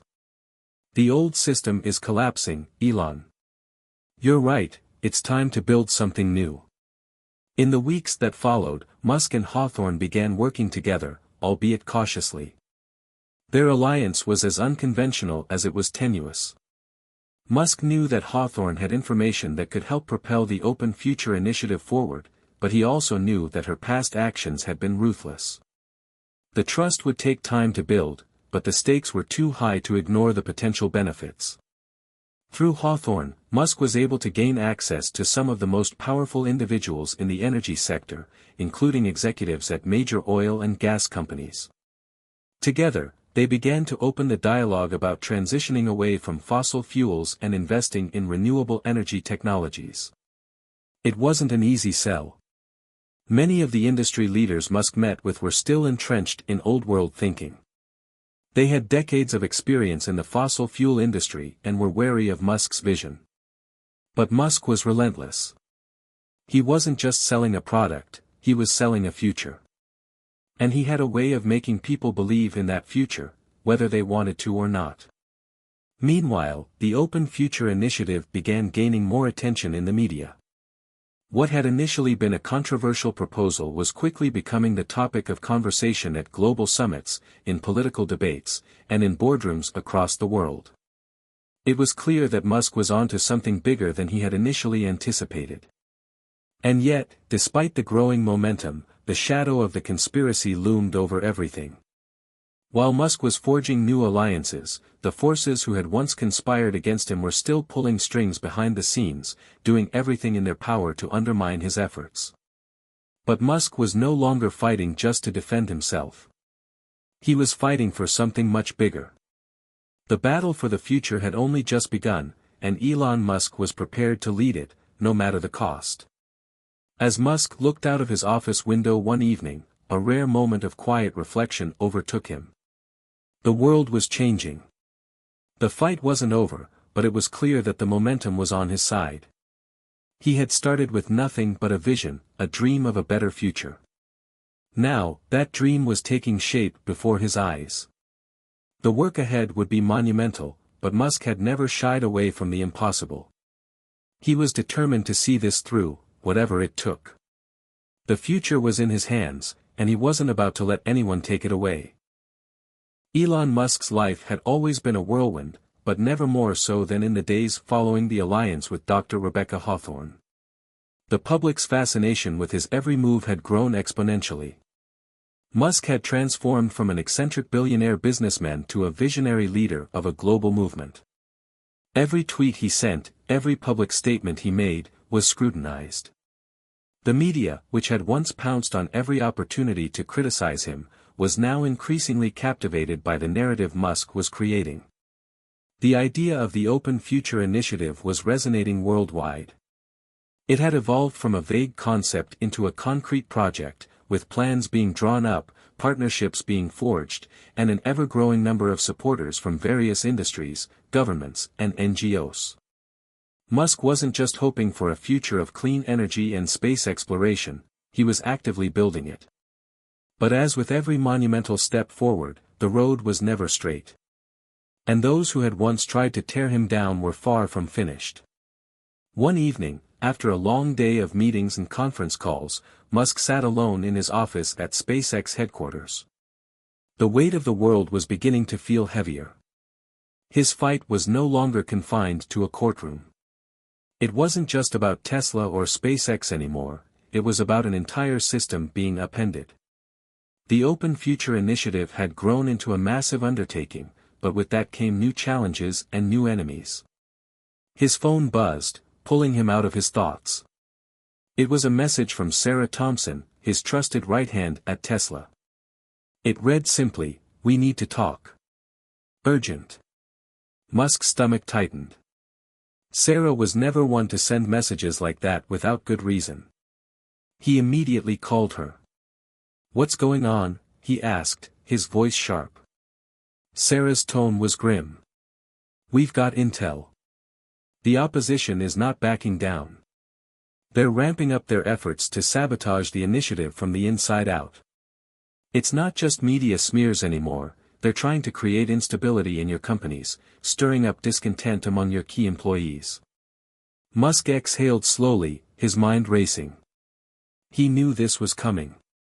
The more he pushed for change, the more his enemies would retaliate. It was a battle on two fronts, one in the court of public opinion and the other in the courtrooms, behind closed doors. "Do we know who's behind it?" Musk asked. Sarah hesitated for a moment before replying, "There's evidence pointing to some of the same players we've seen before, the ones connected to the conspiracy. But there are also whispers that some of your allies, people you thought you could trust, may be compromised. There's a growing network of power players who are trying to discredit the initiative before it gets too far." Musk's pulse quickened. This isn't just a business fight anymore. It's bigger than that. "It's always been bigger than that," Sarah said. "But now we need to figure out how to fight back, not just with lawyers, but with strategy, with unity. You need to control the narrative, Elon. If they take the lead, we lose everything." There was a long pause.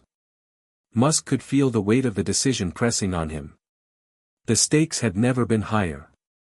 The Open Future Initiative was his chance to not only protect the companies he had spent his life building, but to fundamentally shift the course of history. But if the opposition had infiltrated his inner circle, that could bring everything crashing down. "I need you to pull together a team," Musk said finally. "Get to the bottom of this. Find out who's pulling the strings. I don't care what it takes. We're not letting them win this time." The next few days were filled with covert operations, strategy meetings, and intense research. Sarah, along with Tesla's head of security, Mark Wheeler, began piecing together the puzzle. They reached out to contacts within the energy industry, government insiders, and former associates of Musk's adversaries. Slowly, a clearer picture began to form. The forces trying to undermine Musk were not just corporate giants. They were a coalition of political figures, high-ranking officials, and business elites, individuals who had been profiting from the status quo for decades and were desperate to keep their grip on power.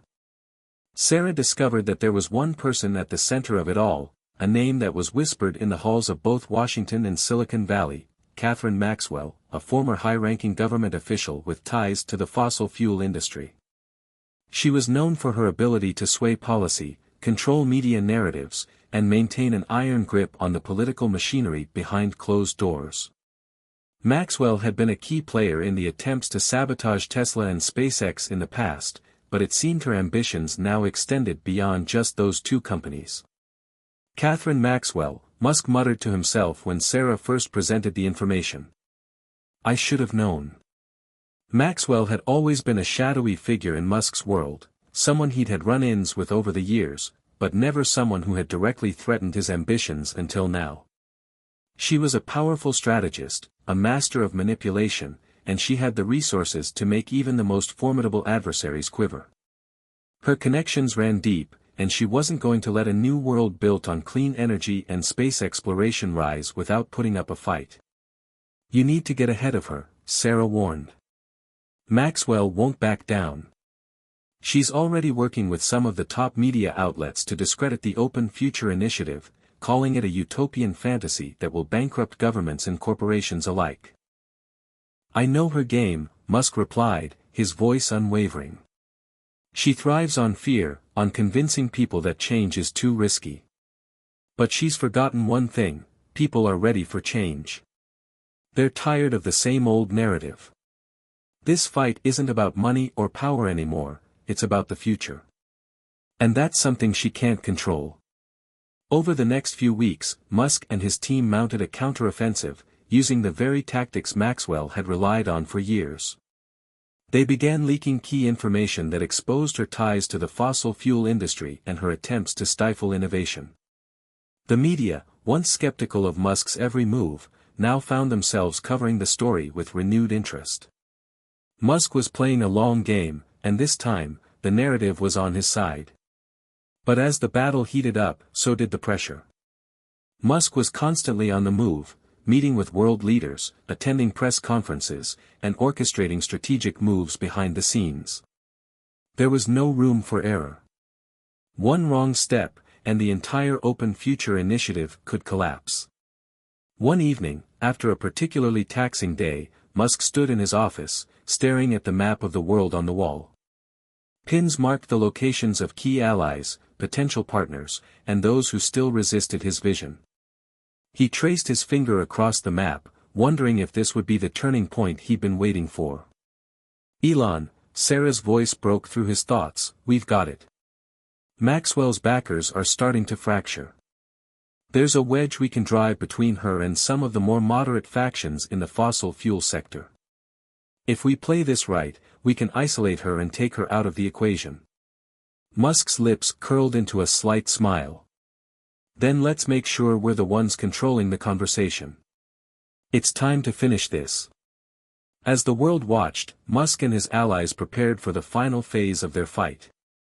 This wasn't just about defending his companies anymore. It was about reshaping the future, and this time, he was ready to win. The coming days would be pivotal. The stakes were higher than ever, and the world's attention was squarely on Musk and his initiative. The battle for the future was about to reach its climax. The days were blurring together.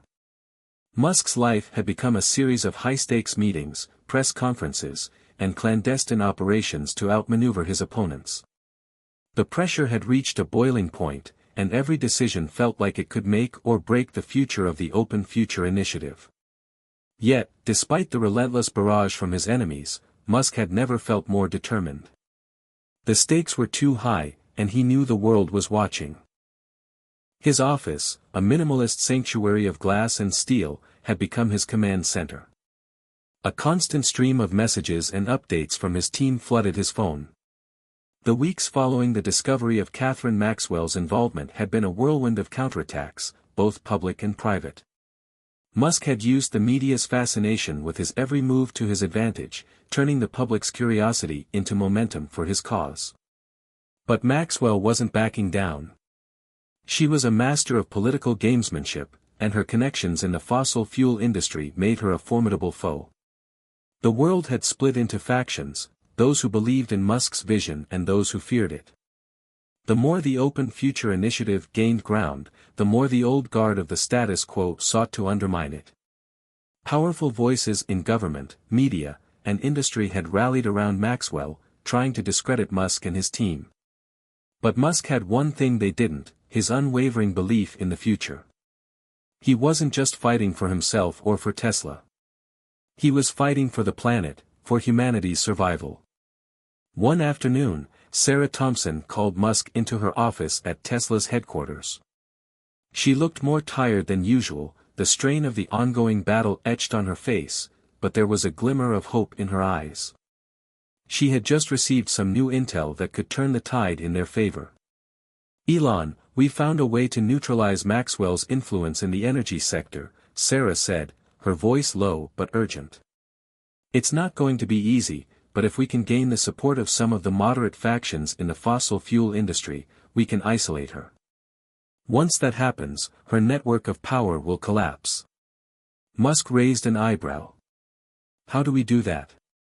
"There's a key meeting scheduled in the next few days," Sarah explained. "It's a roundtable with several high-ranking executives from some of the biggest energy companies in the world. Maxwell's people are trying to steer the conversation toward the traditional power structures, but we've managed to get a seat at the table.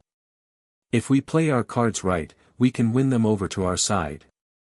And once we do that, Maxwell's influence will evaporate." Musk leaned forward, his mind racing. "This is our moment, isn't it?" "Yes," Sarah said, nodding.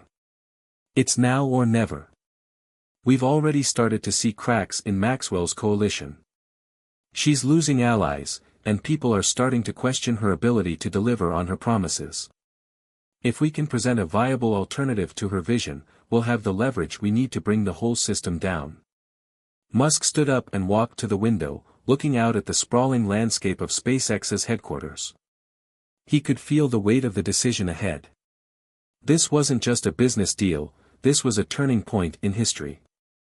If they succeeded, the world would begin to shift in a new direction, one where sustainable energy and space exploration were no longer distant dreams, but tangible realities. "This meeting," Musk said, his voice steady, "it has to be flawless. We're not just talking about business here. We're talking about the future of humanity." The day of the roundtable meeting arrived, and Musk was ready. His team had prepared extensively, with detailed presentations and a comprehensive plan to showcase the potential of the Open Future Initiative. But Musk knew that it wouldn't be enough to simply present data and facts. He had to sell them on the vision. He had to make them believe in the future he was offering. Sarah and Mark Wheeler accompanied him to the meeting. The energy in the room was palpable. Around the table sat the most powerful figures in the global energy industry.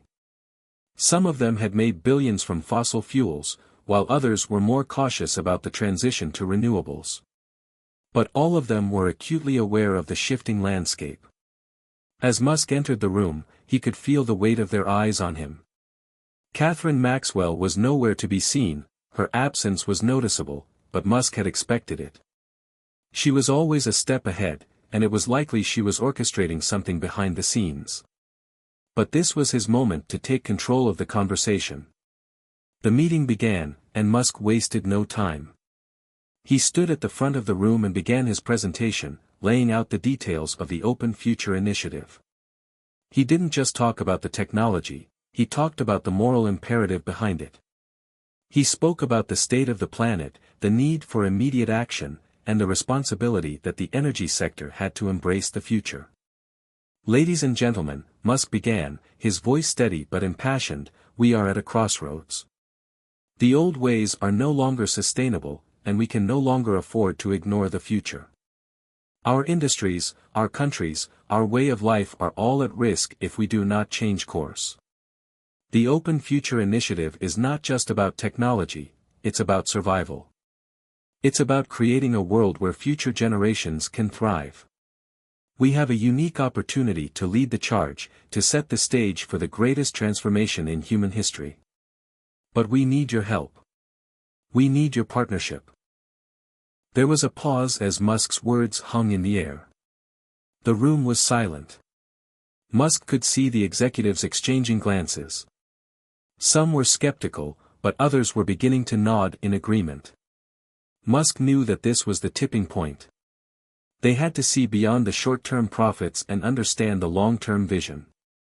They had to realize that this wasn't just a business decision, it was a moral one. One of the executives, a grizzled veteran of the oil industry named Gerald Walker, leaned forward.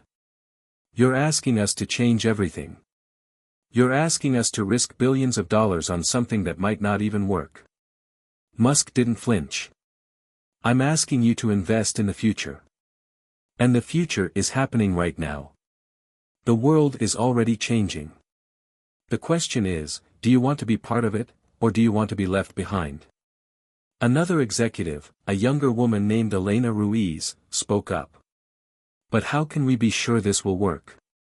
We've seen other attempts at this kind of transition fail. Musk smiled slightly. This isn't just another attempt. This is the solution. We've already built the technology, and we've already shown that it works. We have the vision, we have the team, and most importantly, we have the will to succeed. The only thing missing is you. The room fell silent again, but this time, the atmosphere had changed. Musk had planted the seed. The executives were no longer thinking about the risks, they were thinking about the possibilities. And that was exactly what Musk needed. As the meeting progressed, Musk and his team continued to push their message, presenting the economic and environmental benefits of embracing the Open Future Initiative. By the end of the meeting, the tone in the room had shifted dramatically. Several executives had already expressed their support, and others were on the verge of committing. After the meeting, Sarah, Mark, and Musk walked out of the room, the weight of the day's events pressing down on them. Well, that went better than expected, Mark said, a slight grin on his face. Musk nodded, but his mind was already racing ahead. We've made our move. Now, we wait. But we've planted the seeds. The rest is up to them. As they left the building, Musk felt a sense of calm settle over him. He had no illusions about the challenges that still lay ahead. But for the first time in a long while, he felt as though they were on the verge of something monumental. The final push had begun, and there was no turning back now. The momentum had shifted, but the battle was far from over. Despite the gains made in the roundtable meeting, the forces against Musk's vision were relentless. The public and private arenas were now locked in a titanic struggle, each side gathering strength for the final confrontation. As the days wore on, Musk found himself more consumed by the complexities of his mission. It was no longer just about the business of Tesla, SpaceX, or the Open Future Initiative, it was about changing the very fabric of the world. The pressure was palpable, suffocating. His every move, every statement, was analyzed, dissected, and scrutinized by millions. People had placed their hopes on him, but the stakes were so high that even the smallest misstep could send everything tumbling. Elon had always thrived in moments of adversity, but this time felt different. He had been up against powerful opponents before, corporations, governments, and even his own doubters. But Catherine Maxwell wasn't just any adversary. She was a political mastermind with decades of experience in manipulating systems for personal and corporate gain. And the coalition she had assembled against him was formidable. Yet, for all her scheming, Maxwell had underestimated one crucial thing: Elon Musk's ability to turn every setback into an opportunity. He had always believed in the impossible, and this time was no different. His mind never stopped working, tirelessly strategizing his next move, always keeping an eye on the bigger picture. But now, the weight of the world's expectations was beginning to take a toll. One evening, as Musk sat in his office, staring at the latest media reports, most of which were critical of the Open Future initiative, a knock at the door broke his train of thought. It was Sarah. "Elon, we need to talk," she said, her face taut with worry. "It's getting worse." Musk sighed, rubbing his temples. "I know. It feels like everything's slipping through my fingers. We've made so much progress, but every day it's a new fight." Sarah nodded. "It's not just the media anymore. Maxwell's people are working behind the scenes, stirring up dissent among the board members of your companies. They're trying to turn key influencers against us." Musk's gaze hardened. "I expected this. But we can't let them divide us. The vision is too important. If they succeed in fracturing our alliances, it's over. We have to stay united." Sarah hesitated for a moment before continuing. "I don't know if we can, Elon. Some of the biggest names we've relied on are starting to waver. Some of them are making deals with Maxwell's people. And worst of all, there's talk of a hostile takeover of Tesla." A wave of disbelief washed over Musk. A hostile takeover? Are they serious? They're trying everything. "We need to be ready for what comes next," Sarah said urgently. Musk stood up, walking toward the large windows that overlooked the SpaceX launch pad. The late evening sky was a blend of purples and blues, the stars beginning to peek through the vast expanse. His thoughts were swirling, but one thing became clear: this was the moment when everything would change. It was do or die. "We can't let them win," Musk said, his voice a low growl. "We need to turn the tide in our favor. And we do it now. It's time to fight back harder than we've ever fought before." The next day, Musk made a bold decision. He called an emergency meeting with the leadership teams of Tesla, SpaceX, and the Open Future initiative. This wasn't just about business strategy anymore. It was about leadership, loyalty, and vision. He needed to make it clear that this fight was about something much greater than the companies they represented. It was about the future of humanity. The meeting was held in a secure, private location, a secluded conference room in SpaceX headquarters. The room was filled with key members of his teams: Sarah, Mark Wheeler, engineers, executives, and legal advisors. There was an air of tension, as everyone understood the gravity of what was happening. The once strong unity within the group had started to fray, as some members were openly questioning Musk's strategies in light of the relentless pressure from Maxwell and her network. Musk stood at the front of the room, his posture firm, his gaze unwavering. "I know what's happening. I know you're feeling the pressure. But let me remind you all of one thing: this is not just about Tesla. This is not just about SpaceX. This is about the future of our planet. It's about whether humanity survives the next 100 years. We are at the forefront of that change, and we cannot afford to lose." He paused for a moment, letting his words sink in. "We've always known the risks. But we've also always known that the status quo is not sustainable. The fossil fuel industry, the old ways of doing business, they are holding us back. The Open Future initiative is our chance to break free of that. It's not easy. It's not supposed to be easy. But it's worth it. And I need every single one of you to be with me, all the way."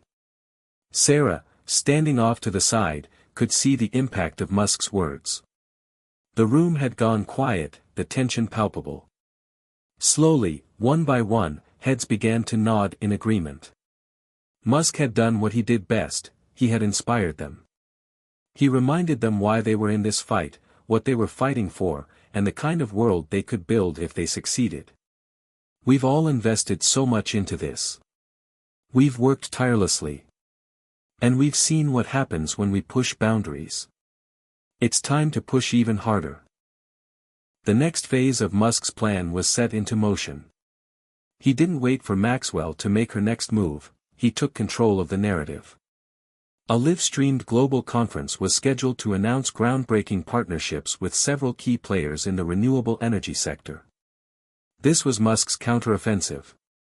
The conference would serve as a showcase of the Open Future Initiative's viability, not just as a futuristic idea, but as a reality that was already in motion.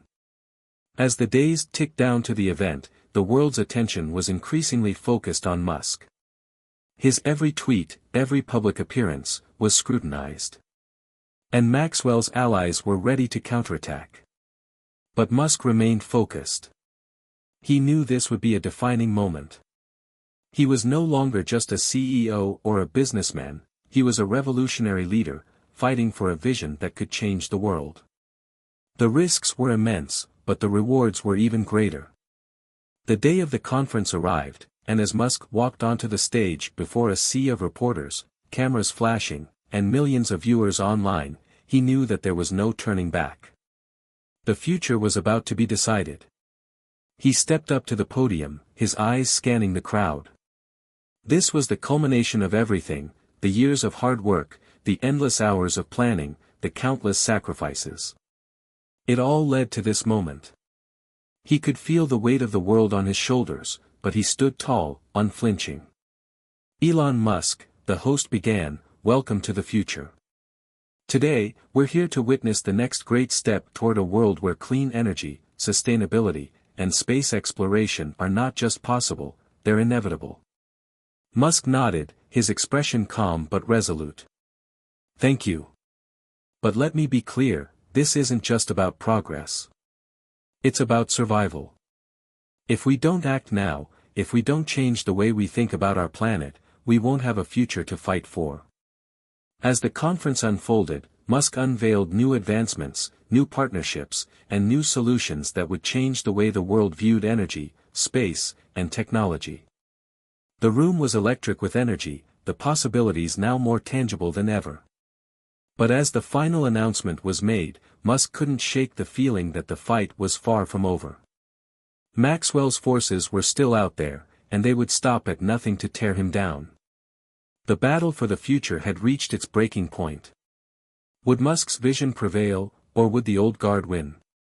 Only time would tell, but one thing was certain, Elon Musk wasn't going down without a fight.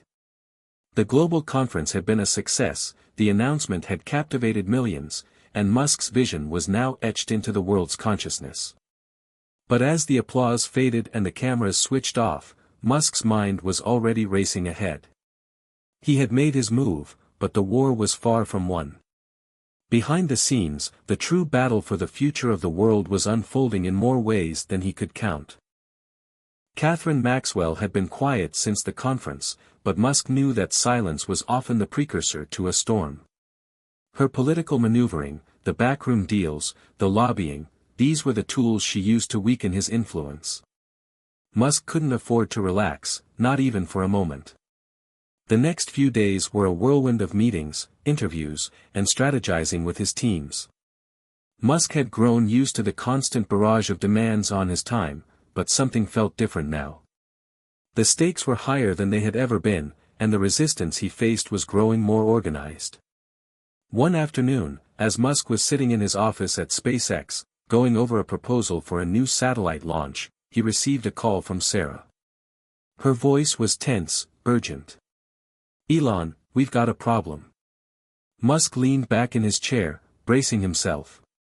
"What happened?" "It's Maxwell's people. They've launched a full-scale media campaign against us. They're trying to discredit everything we've done, questioning the integrity of the Open Future Initiative, painting us as corporate puppets, even accusing us of using government resources to push our agenda." Musk's jaw clenched. Of course they are. They'll stop at nothing. Sarah continued, the thing is, it's working. Some of the media outlets we thought were on our side are starting to pull back. Investors are getting nervous, and a few board members are starting to ask uncomfortable questions. It's becoming a snowball effect. Musk stood up and walked to the window, looking out over the launch pad. The weight of the situation pressed down on him. We can't let them turn the narrative against us. This isn't just about defending the company anymore, it's about holding the line for the future. I agree. But we need to hit back, Sarah said. We need to go on the offensive. If we don't take control of the narrative, Maxwell will use this to tear us apart. Musk paused for a moment, formulating his thoughts. You're right. It's time we take this fight to the people. We have to go beyond the usual channels. Let's use social media, public relations, and even direct engagement to shift the conversation. The plan Musk devised was bold and unconventional. Instead of relying solely on corporate PR, he decided to make a direct appeal to the public. Over the next few days, Musk took to social media in an unprecedented way, sharing personal stories about the challenges he had faced to get to this point. He opened up about the failures, the late nights, and the risks that had defined his career. But more importantly, he shared his vision, his dream for a sustainable future, a world powered by clean energy, with humanity living not just on Earth, but on other planets. The media campaign was rolled out quickly, with Musk using Twitter, Instagram, and even live-streaming events to connect directly with his audience. His messages were raw, honest, and filled with a passion that resonated with people. He wasn't just a businessman, he was a person who deeply believed in what he was fighting for. I know it's hard to believe, Musk said in a live stream broadcast to millions of viewers, but we are capable of building a better world. A world where the energy that powers our lives doesn't come at the expense of the planet. A world where humanity reaches for the stars, not just in the figurative sense, but literally. I've spent my life working toward this goal, and I believe we can make it happen, together. The response was overwhelming. His followers grew in number, as people began to rally around his cause. Thousands of comments flooded in, supporting his vision and voicing their belief in the possibilities of a future beyond fossil fuels. In response, Maxwell's campaign began to falter. The narrative she had tried to push, that Musk was just another corporate mogul out for personal gain, began to lose steam as the public saw a different side of him. They saw a man driven not by profit, but by purpose. Still, Maxwell's influence was not easily shaken. Her network was vast, and she had more resources at her disposal than Musk could ever hope to match. She quickly regrouped and launched a new wave of attacks. This time, she focused on the reliability of the technologies Musk was championing. She attacked Tesla's vehicles, SpaceX's Mars ambitions, and the broader claims of the Open Future Initiative. Her team even found small flaws in some of Tesla's older models, magnifying them to paint Musk's innovations as untrustworthy. Musk knew that the fight would not be won in the media alone. He had to act decisively to neutralize Maxwell's influence in the political and business arenas. He gathered his closest advisors, Sarah, Mark, and a select group of his most trusted engineers and legal experts, for a meeting to strategize their next steps. We can't afford to play defense anymore, Musk said, addressing the room. We need to take this directly to the lawmakers, to the regulators, and to the industry leaders who have the power to back us up. We need a clear, undeniable case for why the Open Future Initiative is the way forward. We've got the technology, we've got the public support, and now we need to put the pressure on the people who hold the keys to the old system. Sarah spoke up. The problem is, Maxwell has deep ties in Washington. She knows how to manipulate the system. She's already working on a new regulatory push that could derail the Open Future Initiative before it even gets off the ground. Mark added, but we have leverage. People are waking up. The public is demanding change. We have the opportunity to turn that into political pressure. Musk nodded. Exactly. We need to force the issue. We've already seen cracks in Maxwell's coalition. Some of the major energy companies are starting to rethink their positions. We need to rally the moderates, those who see the writing on the wall, and get them on our side. The team worked into the night, drafting proposals, lobbying documents, and preparing the groundwork for their next move. Musk's resolve had hardened. He knew the road ahead would be difficult, but he also knew that the future of humanity depended on this fight. Every decision, every risk, and every battle they fought would determine whether the world could survive the next century or if it would be left to face the consequences of its own short-sightedness. As the meeting concluded and the team left to execute the plan, Musk stood alone in the conference room, staring out at the horizon. The journey was far from over. The world was watching, and everything they had worked for was on the line. But one thing was certain, Elon Musk wasn't going to let anyone take away the future he believed in. The unseen battle had begun, and it was about to get much more intense. Musk's resolve was steel-hard. The stage was set for the next phase of the battle, but Maxwell's influence was a formidable opponent.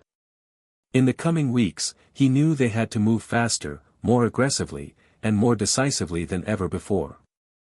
It wasn't just about defending the Open Future Initiative, it was about ensuring the survival of a vision that, to Musk, represented humanity's best chance for the future. As the political maneuvering continued behind closed doors, Musk's personal life became even more of a balancing act. With every day that passed, the pressure mounted, and his family felt the strain of his relentless focus on the fight ahead.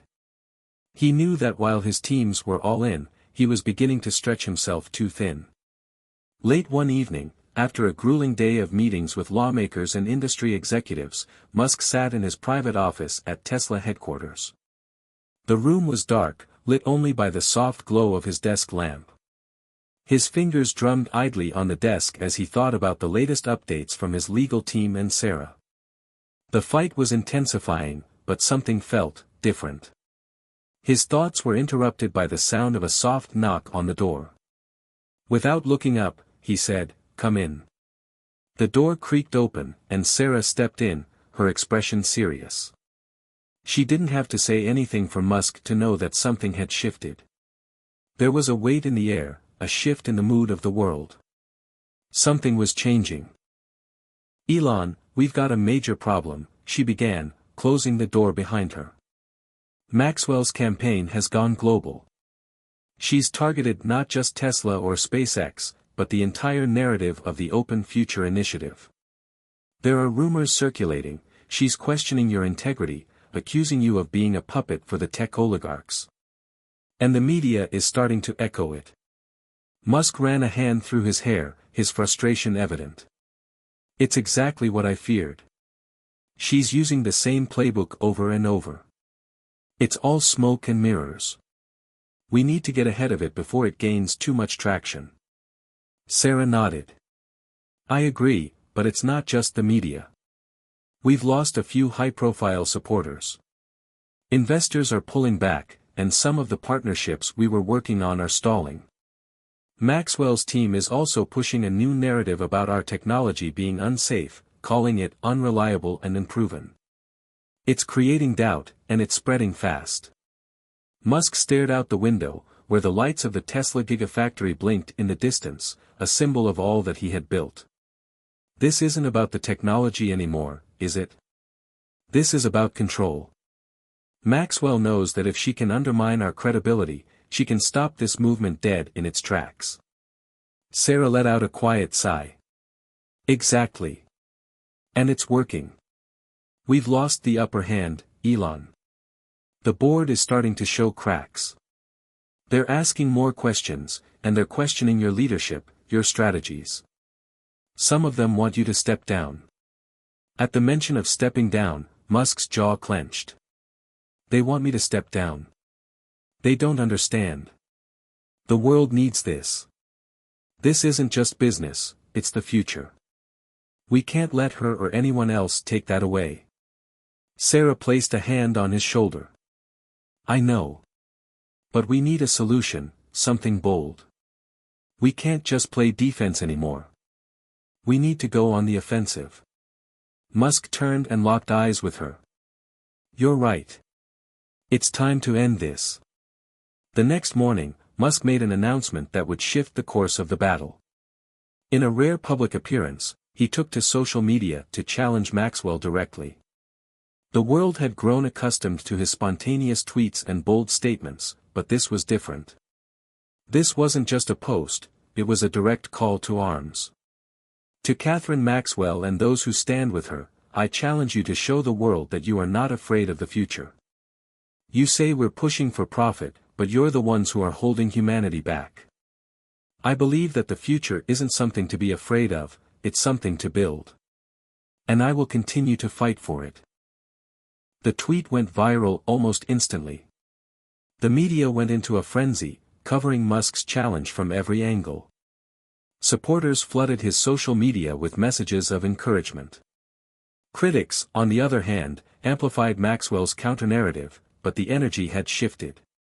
Musk's words were bold, unrelenting, and filled with the conviction of someone who would never back down. Sarah and Mark watched the reaction closely, knowing that Musk's challenge had just lit a fuse. It was a declaration of war, not just against Maxwell, but against everything she represented. Now, the world was watching. It was a gamble, but one Musk had to take. The response from Maxwell's camp was swift and ruthless. Within hours, her team organized a press conference where Maxwell herself appeared, poised and calculating, ready to strike back. You've seen the tweets, Maxwell said, her voice dripping with confidence.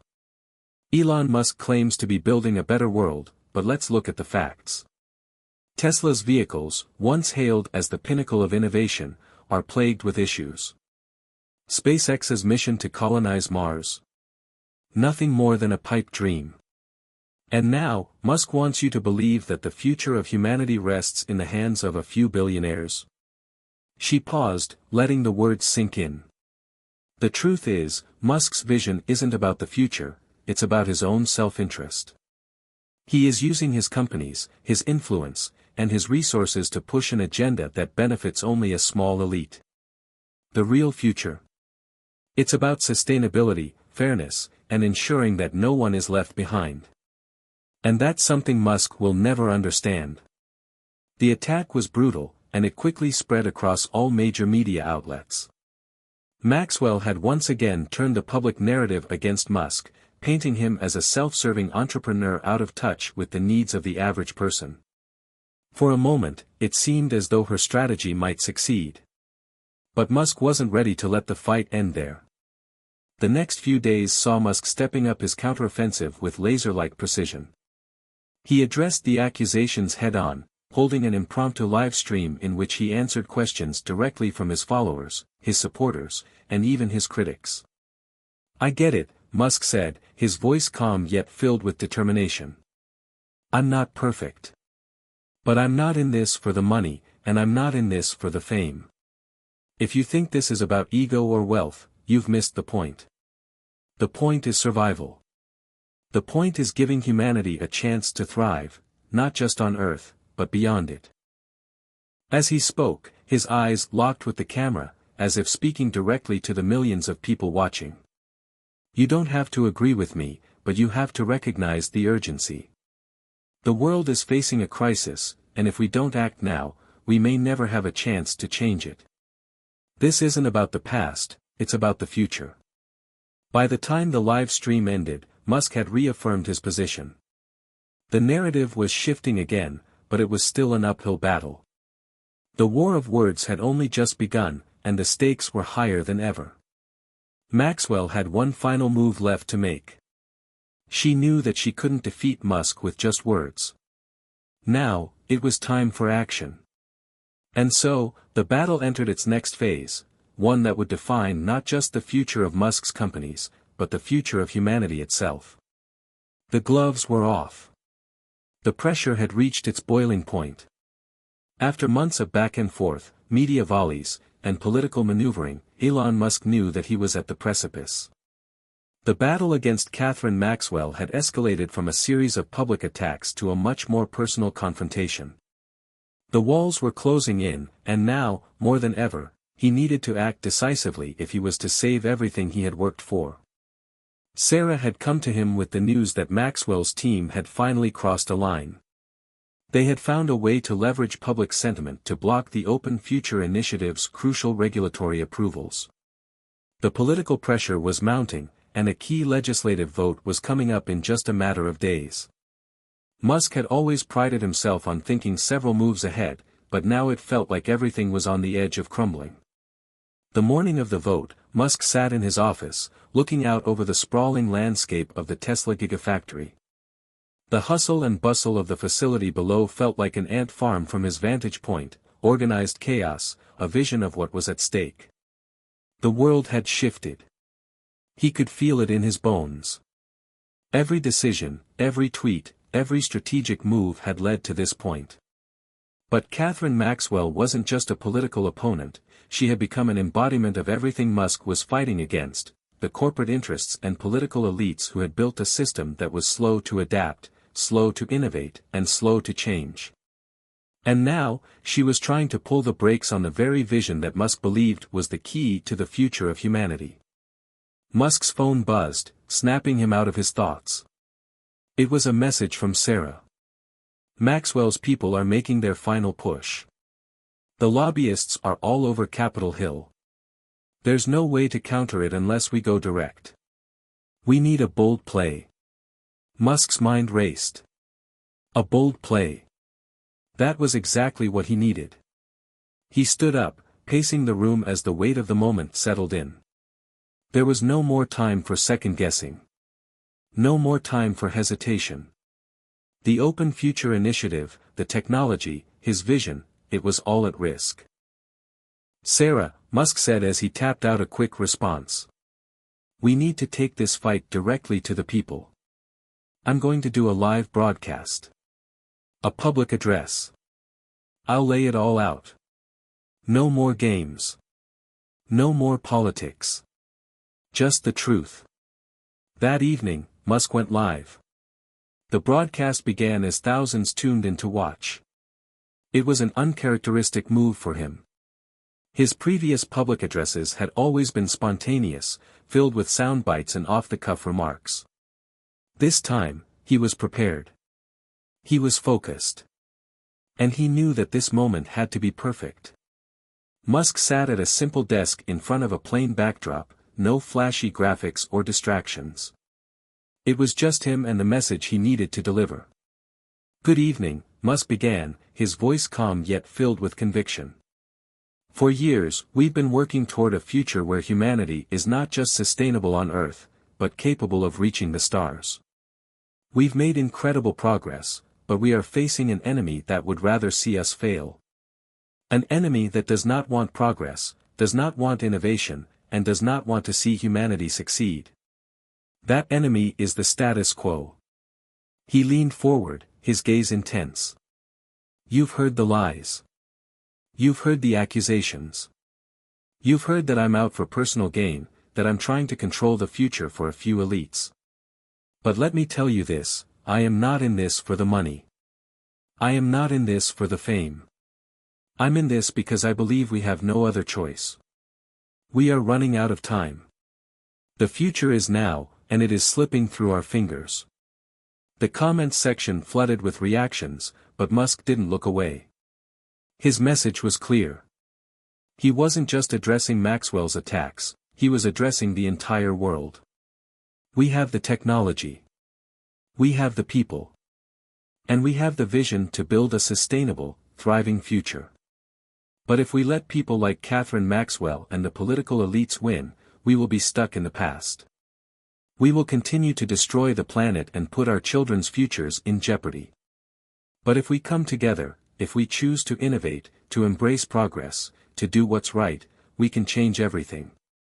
He paused, letting the weight of his words settle in. So, I'm asking you, no, I'm challenging you, to stand with us. Stand with me.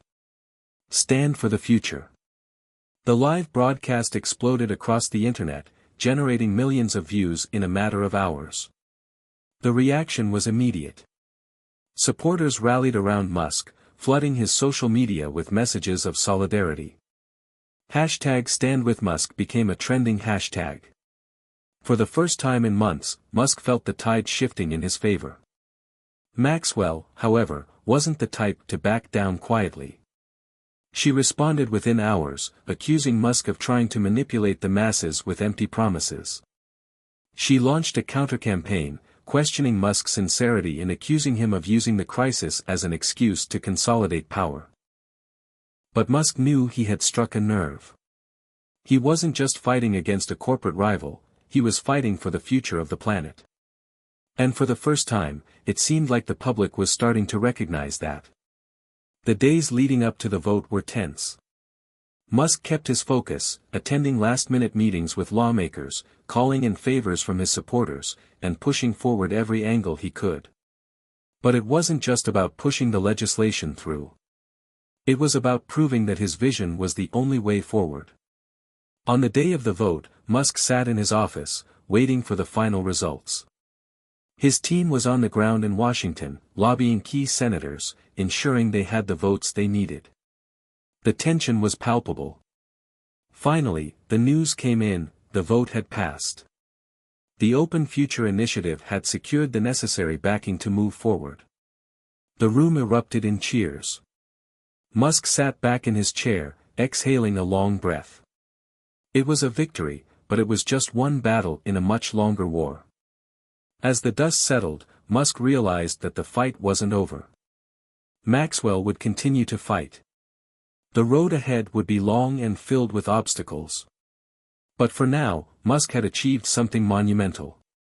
He had won the battle for the future, and humanity had a chance. But there was one more thing to do. He picked up his phone and dialed Sarah. "We did it. But it's not over. We need to keep pushing. The world is watching. And we have to make sure that we don't let anyone take this vision away from us." Sarah's voice crackled on the other end, filled with a mix of relief and determination. "You're right, Elon. The real work starts now." Musk looked out over the city once more. The future was still uncertain, but one thing was clear, he was ready to keep fighting for it. The battle for humanity's future wasn't just a fight for technology or power, it was a fight for survival. And he would fight, no matter what it took. The battle had been long, exhausting, and filled with both triumph and despair. The vote had passed, but Elon Musk knew that this was just the beginning. His victory in securing the Open Future Initiative was monumental. It was the start of a new, unpredictable journey. Maxwell was down, but she wasn't out. And now, Musk had to keep his foot firmly on the accelerator. The first few days after the vote felt like a surreal haze. The news coverage was overwhelmingly positive. Headlines proclaimed Musk's victory, positioning him as a savior of sorts for the future of humanity. It was everything he had worked for, but still, it didn't feel like enough.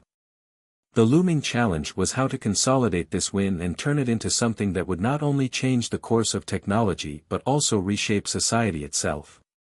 Musk's personal life, though, was in disarray. The constant barrage of challenges had taken a toll on his relationships, especially with his family. The pressure of being in the spotlight, the ongoing battle with Maxwell, and the enormous stakes of the Open Future Initiative had pushed everyone around him to the brink. He hadn't spoken to his children in days, weeks, even. His relationship with Sarah had grown strained, despite her unwavering support. It wasn't just the weight of the world on his shoulders, it was the weight of his own ambition and determination. Sitting in his private office at Tesla, Musk stared at the map of the world on the wall in front of him. His mind was focused on the long-term vision, the big picture, colonizing Mars, leading humanity into a new era of sustainability, and ensuring that technology was always used for the betterment of the masses. But that vision felt more distant than ever now. The weight of the decision he had made to bring the world to this point loomed heavy over him. "Elon." Sarah's voice interrupted his thoughts, and Musk looked up. She had come in without knocking, and her tired eyes told him that she, too, had been running on fumes. "We need to talk." He nodded, his mind still on the challenges that lay ahead. About what? About what's next. We won the vote, but Maxwell is not backing down. We've got industry leaders watching us closely. And we've got to figure out how we're going to handle the fallout from the initiatives we pushed through. Musk let out a deep breath, pushing himself up from the desk. I know. The real fight is only just beginning.